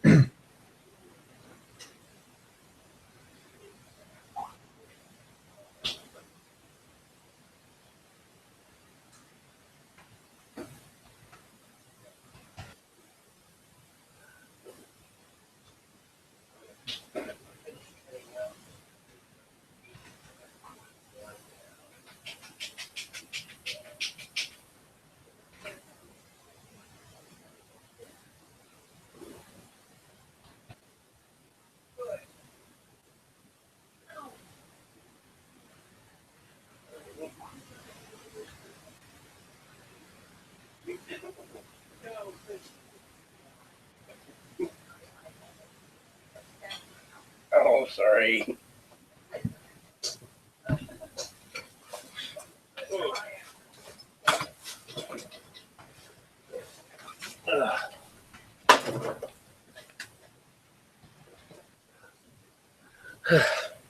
Yeah, at some point I'm actually going to have to do like some serious cleaning in here because this room is actually going to be turned into my son's bedroom, and my work area is going to be moved out into my bedroom. But that'll actually go pretty quickly because a lot of what's in here is either going to end up in the trash or going to end up being donated to like Goodwill or something.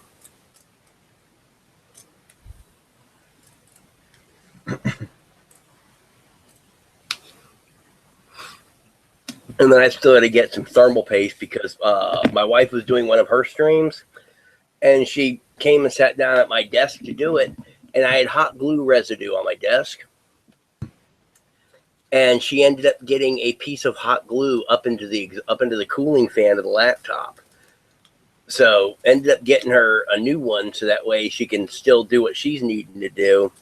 But to be able to clean out the exhaust fan, I'm going to have to take apart the laptop, take the cooling pad off of take the cooling unit off of the motherboard so that I can try to get that hot glue out of there.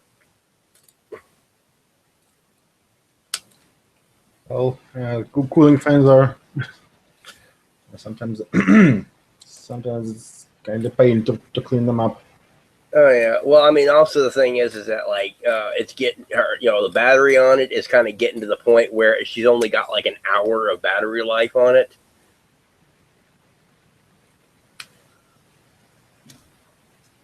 So it's been needing like maintenance and stuff for a while anyway. But if I can get it back up and running, I'm thinking about turning it into a Linux computer. Although I may end up actually taking the one that she's using right now, which is it's like it's a Windows 10 basically netbook really is really kind of what it is. It's got like a 32 gig hard drive and a 2 gig Windows of RAM. 10 and netbook don't go well together. Yeah. Well, basically, but it doesn't have a CD or DVD drive. Who cares about this? It's got like 2 USB ports. It's got 32 gigs of storage and 2 gigs of RAM. What the fuck? This is barely enough to run Windows 10. It's a joke on a computer. I mean, 2 gigs of RAM is quite barely enough for Windows 7. Well, I mean, I'm running 4 on this because I actually have a 64-bit processor. I've got it's like HP Media Center PC. Apparently, it originally had I think Windows Vista on it or something like that, but they ended up putting Windows XP on it. Vista was such a it was such fucking hell. Basically, 7 is what like Vista is kind of like was 7's beta test. Yeah, 7 is what Vista should have been like. Yeah, I mean that's really because I sit there and I got to look at 7, and I was like, I don't see the difference, you know.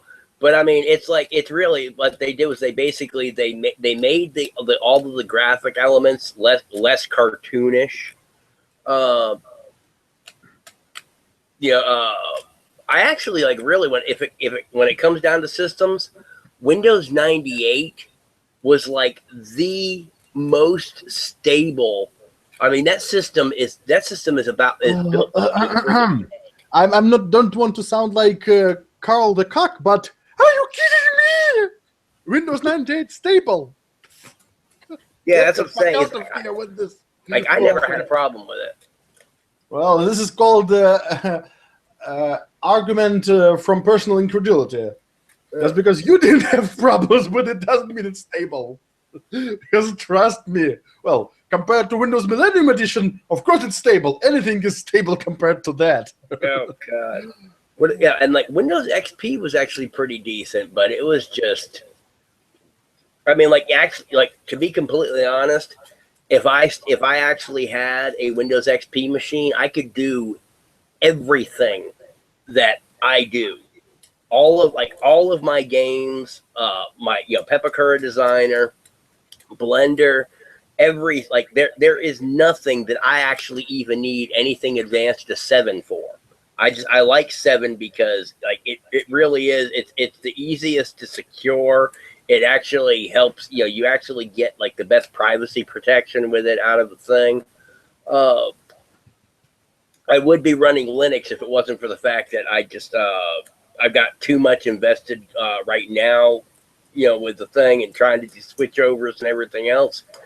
But the problem is with this machine specifically, it's got an NVIDIA graphics card in it, and Ubuntu and NVIDIA cards are just not getting along for some reason. Well, what video card is that? NVIDIA? Yeah, I've got what do I have? Let's see, computer system properties, device manager. I think I've got like a NVIDIA 430 or some crap. You probably a driver issue, but it shouldn't be that hard to figure out. No. NVIDIA GeForce 6150 SE NForce 430. Basically, yes, I know it's old. But the problem with the thing is I can run Ubuntu perfectly fine on this machine. I can actually access all 8 gigs, everything else. Because the thing is, I had a Windows all-in-one disk, and I tried to do the Windows 10 preview back before they actually released the consumer version or whatever, and I didn't like it and all. It wouldn't run the programs that I needed it to, so I went back to 7, and it wouldn't allow me to install the 64-bit system. I could only install 32-bit Windows on this thing. So I've got 4 gigs of RAM that's just sitting there doing nothing. But why is it 32-bit processor or something? No, I've got a 64-bit processor. Why can't you install 64-bit operating system? I don't know. It might just be my installer. I was actually at some point. I mean, I actually have a legitimate Windows 7 license key.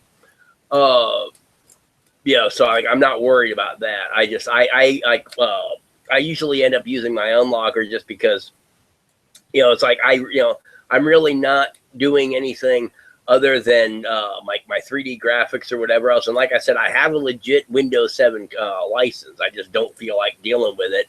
And I do not want to upgrade to 10. You know, I mean, so like for me, I know that technically using the unlocker is not exactly kosher or whatever, but like I said, I have a legitimate Windows 7 license. It's just that I do not want to upgrade to 10. Mm-hmm. And I was hoping that the unlocker would prevent that. Come to find out that the unlocker that I have actually gets read as legit.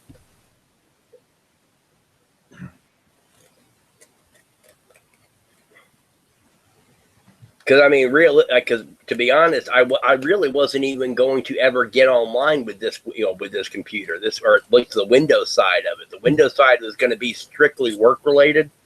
It's where I was going to do my 3D modeling and whatever else, and then if I wanted to play my console emulators and whatever else, then all right, cool. But I was actually I was going to use Ubuntu for all of my, for pretty much everything else. And it's just I don't have my I don't have my Ubuntu installer. And the weird thing too, after I tried Windows 10 and then I went back to 7, I couldn't install the 64-bit Windows again. And then if I try to put in a live USB, it will not boot up off the live USB. I mean, my USB jacks work perfectly well once the computer's on. But if I put in a live USB because I want to try out Fedora or whatever else for a second, it will not boot off of the USB. So maybe this computer is just fucked because I don't know. Yeah, I mean, modern computers should all boot from USB. I remember even ancient ones could boot from USB with no problem. Yeah. Well, I mean, I'm thinking that it has something to do with 10 because ever since 8, they've written the operating system to BIOS, and because it's supposed to help protect the computer and everything, and so I'm gonna look through the BIOS at some point and see if I've got a secure boot setting or some crap like that I wasn't aware of. But as old as this computer is, it shouldn't even have the capability of a safe boot type function. But I really think that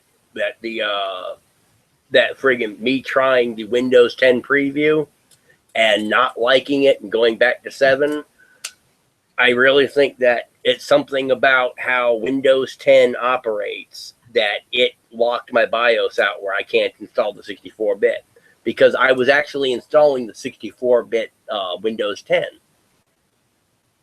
and I can see how it is that even though it would be unusual for it to do so, I could see how with it being a 64-bit system and I can't install another 64-bit system and I can't boot up a 64-bit live USB, then I'm thinking that it might be that it locked out my 64-bit BIOS.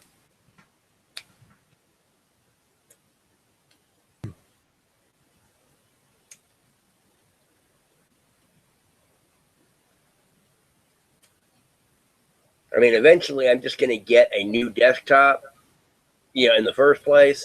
So it's not going to be an issue. And I mean, I'm going to have my Windows 7 64-bit, because the only thing I really need Windows for is the Peppercur Designer, my console emulators, and MechWarrior 4 Mercenaries. I mean, other than that, I mean, I don't even play Diablo 2 anymore.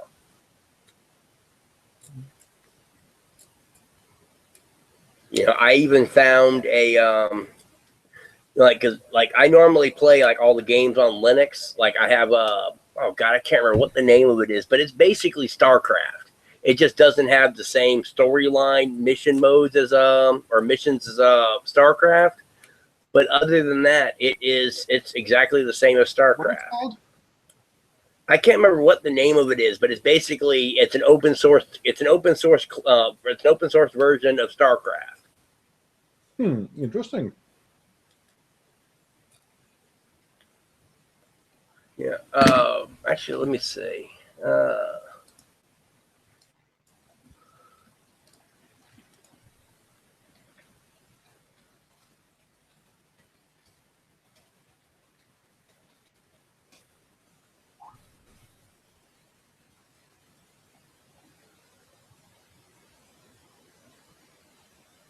trying to remember where the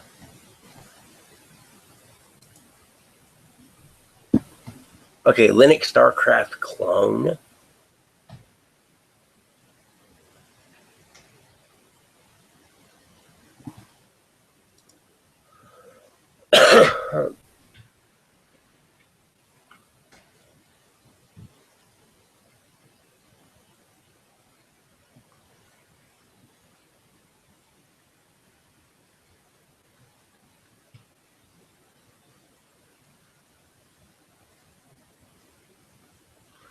Huh. Yeah, I can't find the. Yeah, I can't find the name of the game, but it is pretty much StarCraft. Um, and I mean, you can sit there and I think you can actually get like an assload of pre-made missions and all, but like you can make missions and whatever else and all. I mean, you basically with a little bit of effort, you could actually pretty much make an exact clone of StarCraft with it. Interesting. I should investigate this game. Oh yeah, I mean it's on. If you yeah, like I found it on Ubuntu. And you go into the Ubuntu Software Center. It's in the games. I need to check it out. I use this distribution. Oh, I want to be right back. Yeah.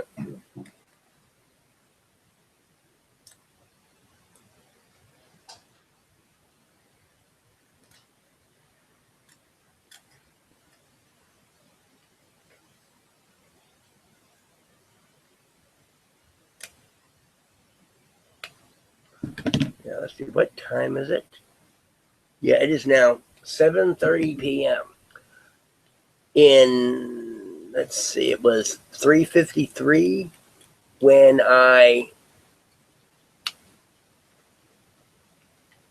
actually started.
Yeah, in nearly 4 hours, I have gotten almost done cutting.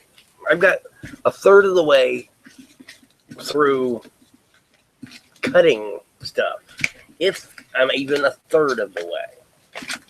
Let's say, yeah, I'm probably maybe a third of the way or so.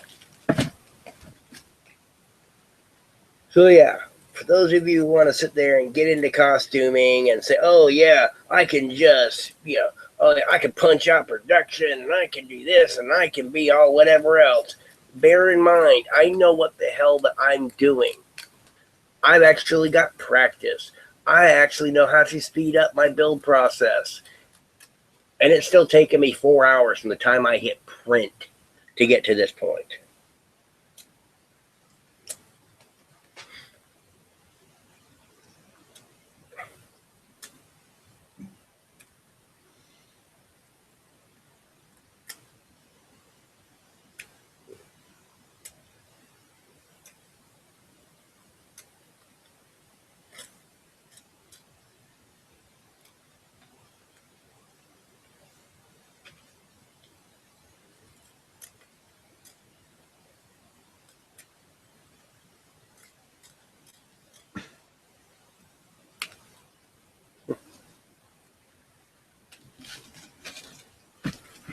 Ay.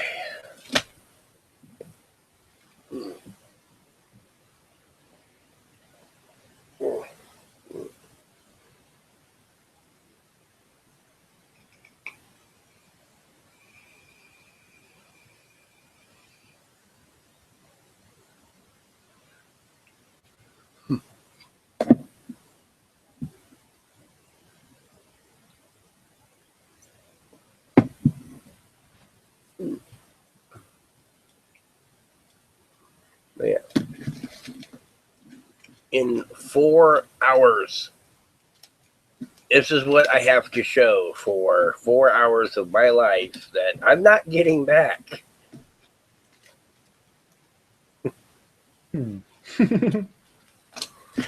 I've still got this. And then I've got this.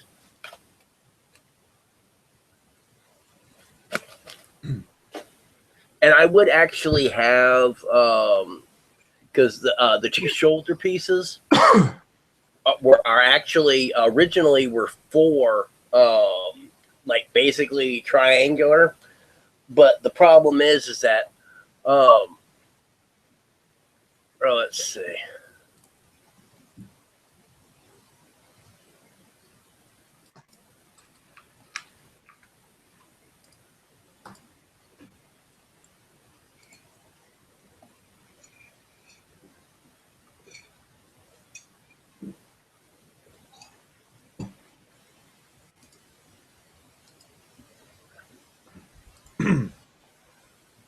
Okay, where did I put the damn thing?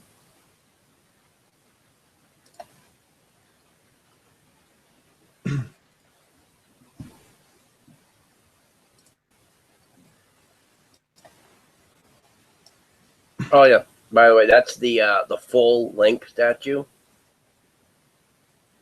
The shield, the sword, the scabbard are all removable pieces that you can, in fact, that you actually can, in fact. Dang it.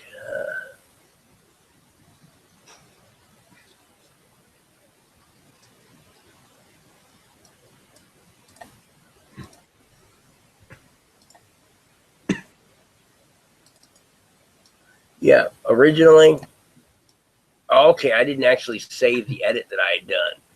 Yeah, originally these were actually single pieces. I actually separated them. Is it actually sharing?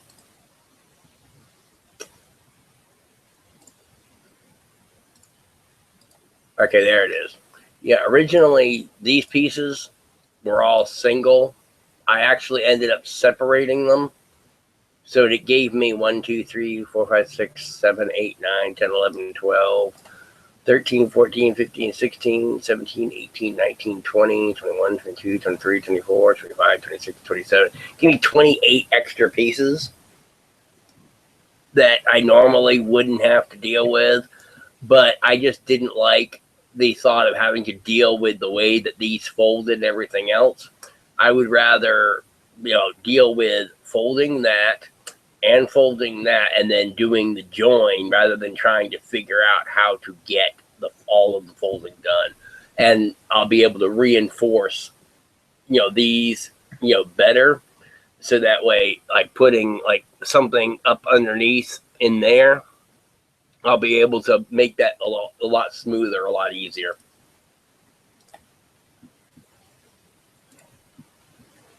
Such a lot of work these things are. Oh yeah, I mean it's worth it though. I mean, like the Green Ranger, just the bodysuit alone. There's somebody that gets like close to $400 just for those, like for like the bodysuits for the Power Rangers. The Green Ranger chest shield alone, might be a $200 thing. I mean, that's I mean that's like the low. Like I saw like the cheap knockoff Halloween ones that, I mean, you can recognize that it's supposed to be a Green Ranger thing, but it really doesn't look that good for like $60 or something. But then I mean I've seen ones that actually look like somebody went to the studio and stole the thing off the prop department, for like $400, $500. Normally though, you're looking at probably about $200 for a Green Ranger shield. For the White Ranger that I'm doing now, I could probably look at getting about $200 if I was to be selling it. But I'm also not going to be doing that symbol in the middle. The only reason why I even put that on the cardboard was so that way when I do the Iron Man chest plate that goes on top of it, I'll be able to actually use the flat circle to be able to mount the like the battery box and stuff like that for the arc reactor.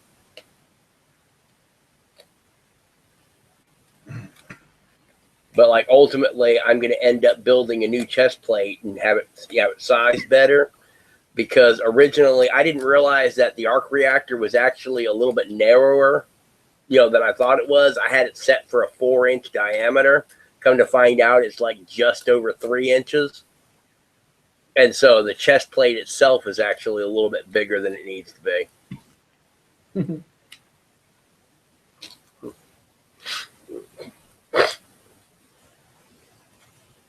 And then I have to decide whether I'm actually going to rebuild the lower part of Darth Vader's face, or if I'm going to take what I've already got built and try to just do the modifications on that, like just cut the top part of the Predator helmet off. Well, because I've already got the Darth Vader lower part built.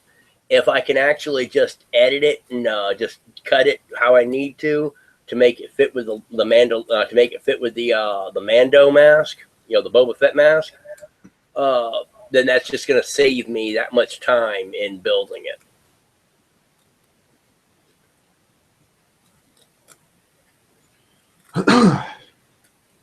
Imagine how time it took to build actual armor, like in Middle Ages, where you had to hammer it manually.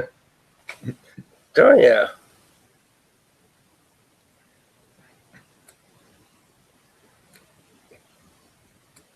And then actually with the, that's the other thing too. A lot of people, when they're doing the costuming, when they're commissioning full armors and stuff like that, that's why we try when we do with the Iron Man armors. They try to do them in a way that they can be worn by a pretty good range of size. Because a lot of times you got guys that'll be doing an armor for somebody like over in California or whatever. And so there's no real way to sit there and be able to go to, be able to get the customer out to you or you get out to them and be able to actually get like all the proper measurements that you need done. And then being able, like once you've got a piece made, and be able to do a test fitting to make sure that everything's going and making your adjustments and stuff. That's the reason why me personally, when I actually get like really going into business, because right now I'm just trying to get stuff done so that I can promote the fact that I'm doing it. Once I actually just made start, the best Freudian slip ever. Instead of fictional, I printed typed factional. Oh god. Yeah. Once I actually get fully up into business though, and actually start taking commissions, I tend to prefer to stick to doing prop work. Like if somebody wants the Final Fantasy Buster sword, all I need to know is how tall they are, and so I can make it proportionate to them. That because like certain things like that are really easy to deal with. Props are, you don't have to worry about making sure, about like exact measurements and whatever else, because all that stuff is already pretty much there. It's like if you look at the Final Fantasy webpage, the Buster sword is like 6 feet long and so far wide, and this, that, and the other. So if you're dealing with somebody, you've got a customer who's 5 foot even, then all you have to do is just basically scale everything correctly. But when you're talking about doing full armors and stuff like that, you got to actually make sure that it fits the person, and then you got to make sure that you got padding in all the right places and everything. I mean, it's worth it because when you sit there and you see pictures of the armor that you built and sold to somebody for $200 or $500 or whatever, it's like you get that ego boost and you get that satisfaction of the fact that you actually made that. But Everything. I know how much work is involved in the stuff, and I mean, I'm looking forward to the building part of it. I know I'm going to get frustrated dealing with a lot of like the little issues that go along with it.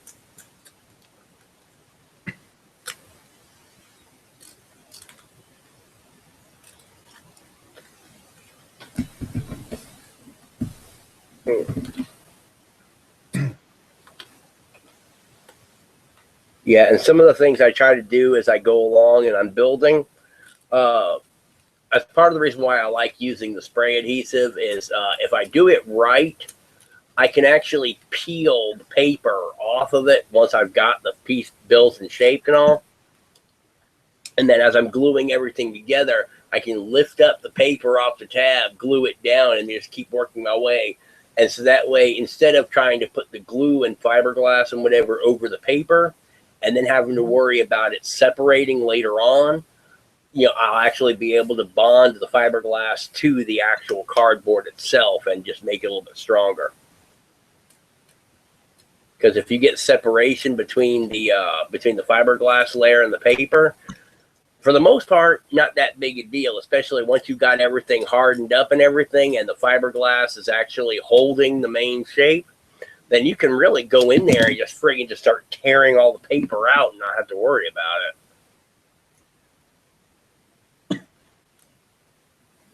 Like I've actually talked to people that like they did the Halo helmets. They went and made the helmet out of Pepakura, and then did the fiberglass and the shaping and the Bondo and everything over it, and then dropped it into water because they hadn't fiberglassed the inside. They just dropped it in the water and let it soak there until all the paper got wet, and then they just went in and just started scraping it off all of the inside, so that all they had was just the the shell that they had made.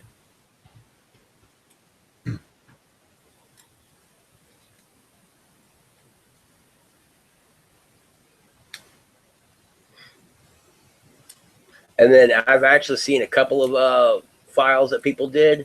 They actually made the file where where you could see the 3D model and what it was supposed to look like, but then they actually set the fold lines, the opposite of what they needed to be. So that way, if you did it and you assembled the model, all of the tabs would be on the outside, and you'd get a nice, good surface inside. And so you were actually supposed to build the model and then pour in the casting resin and then slush cast it. You just like keep moving it around so it coats the inside of the mold and holds the shape. And so the whole idea was to pour it, in slush cast it and then dunk it in water and just peel off all of the paper.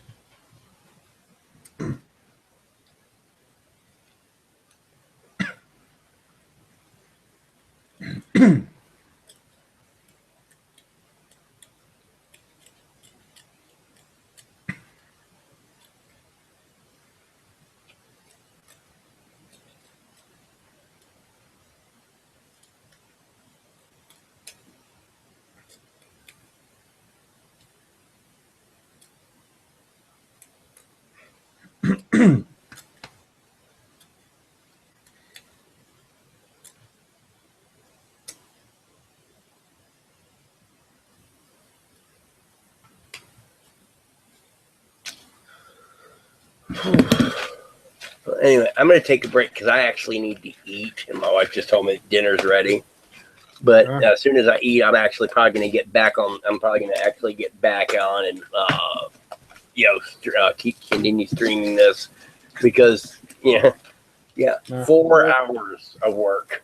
Yeah, well, I think I'll drop off by now because it's almost 3 a.m. here. So, oh yeah. Well, my sleeping schedule is fucked anyways, but I decided to at least try to maintain day-night cycle. I know I'll still fail, but well, whatever. Well, thanks for inviting me, and see you later on our next podcast. Well, next Saturday, join us. It will be fun, I guess. Oh yes. We'll Yeah, trigger some videos. even on that, I'll be working on whatever project that I'm doing at that point. I'll probably end up having to mute the microphone so that me cutting and everything else doesn't keep activating my mic. Well, anyway, thank you guys. I'm gonna actually, I'm actually going to take a break and actually get something to eat, and then I will probably be back on later on. I really have no clue if I have any viewers going on right now because it says 0 viewers, but then it said 0 viewers when I actually had 2 people asking me questions at the same time. So Interesting. Yeah. So the viewer count is buggy. Yeah, I mean, I finally figured out how to access the Q&A thing. So it's time to find out you have to activate it before you start streaming. You can't There is a activate it Q&A? while you're streaming. Option there. Or do you mean like YouTube chat or something? Well, I can't even get the YouTube chat to come up, but like there's a Q&A. Like if you go to the Google Plus event page, there's actually where you can actually hit the thumbs up and thumbs down while the stream is going on. Oh, really? Yeah. I didn't know that. Oh yeah, I mean it's like I found like all sorts of different thing. I actually let's see.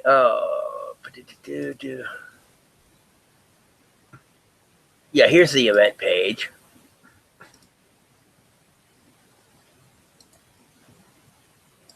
Yeah, that's the event page.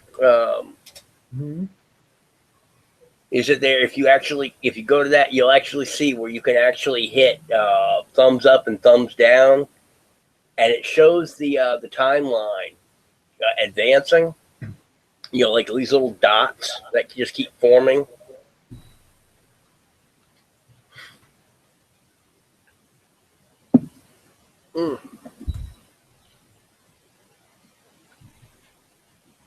I think that the viewer count might be screwed up because probably if someone keeps the window running in the background but doesn't does something else and listens to the podcast or something, this doesn't count as viewer. I think only if the window is active or something.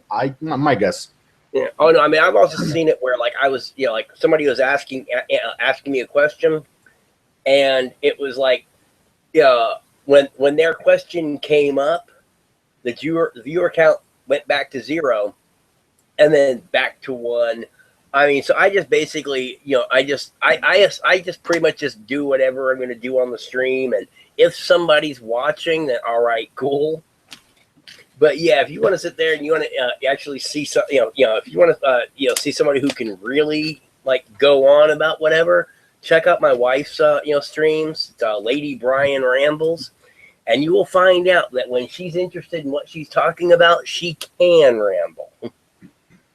But she definitely, I mean, she gets all into everything that's going on, whatever. I'm trying to encourage her to actually do more streams. But anyway, everybody, thank you for continuing to watch, and have a nice day. I will be back on maybe later tonight so I can actually continue, but I will be continuing this Confetti Factory, tonight regardless. So anyway, thank you for watching, everybody, and have a nice day. Bye.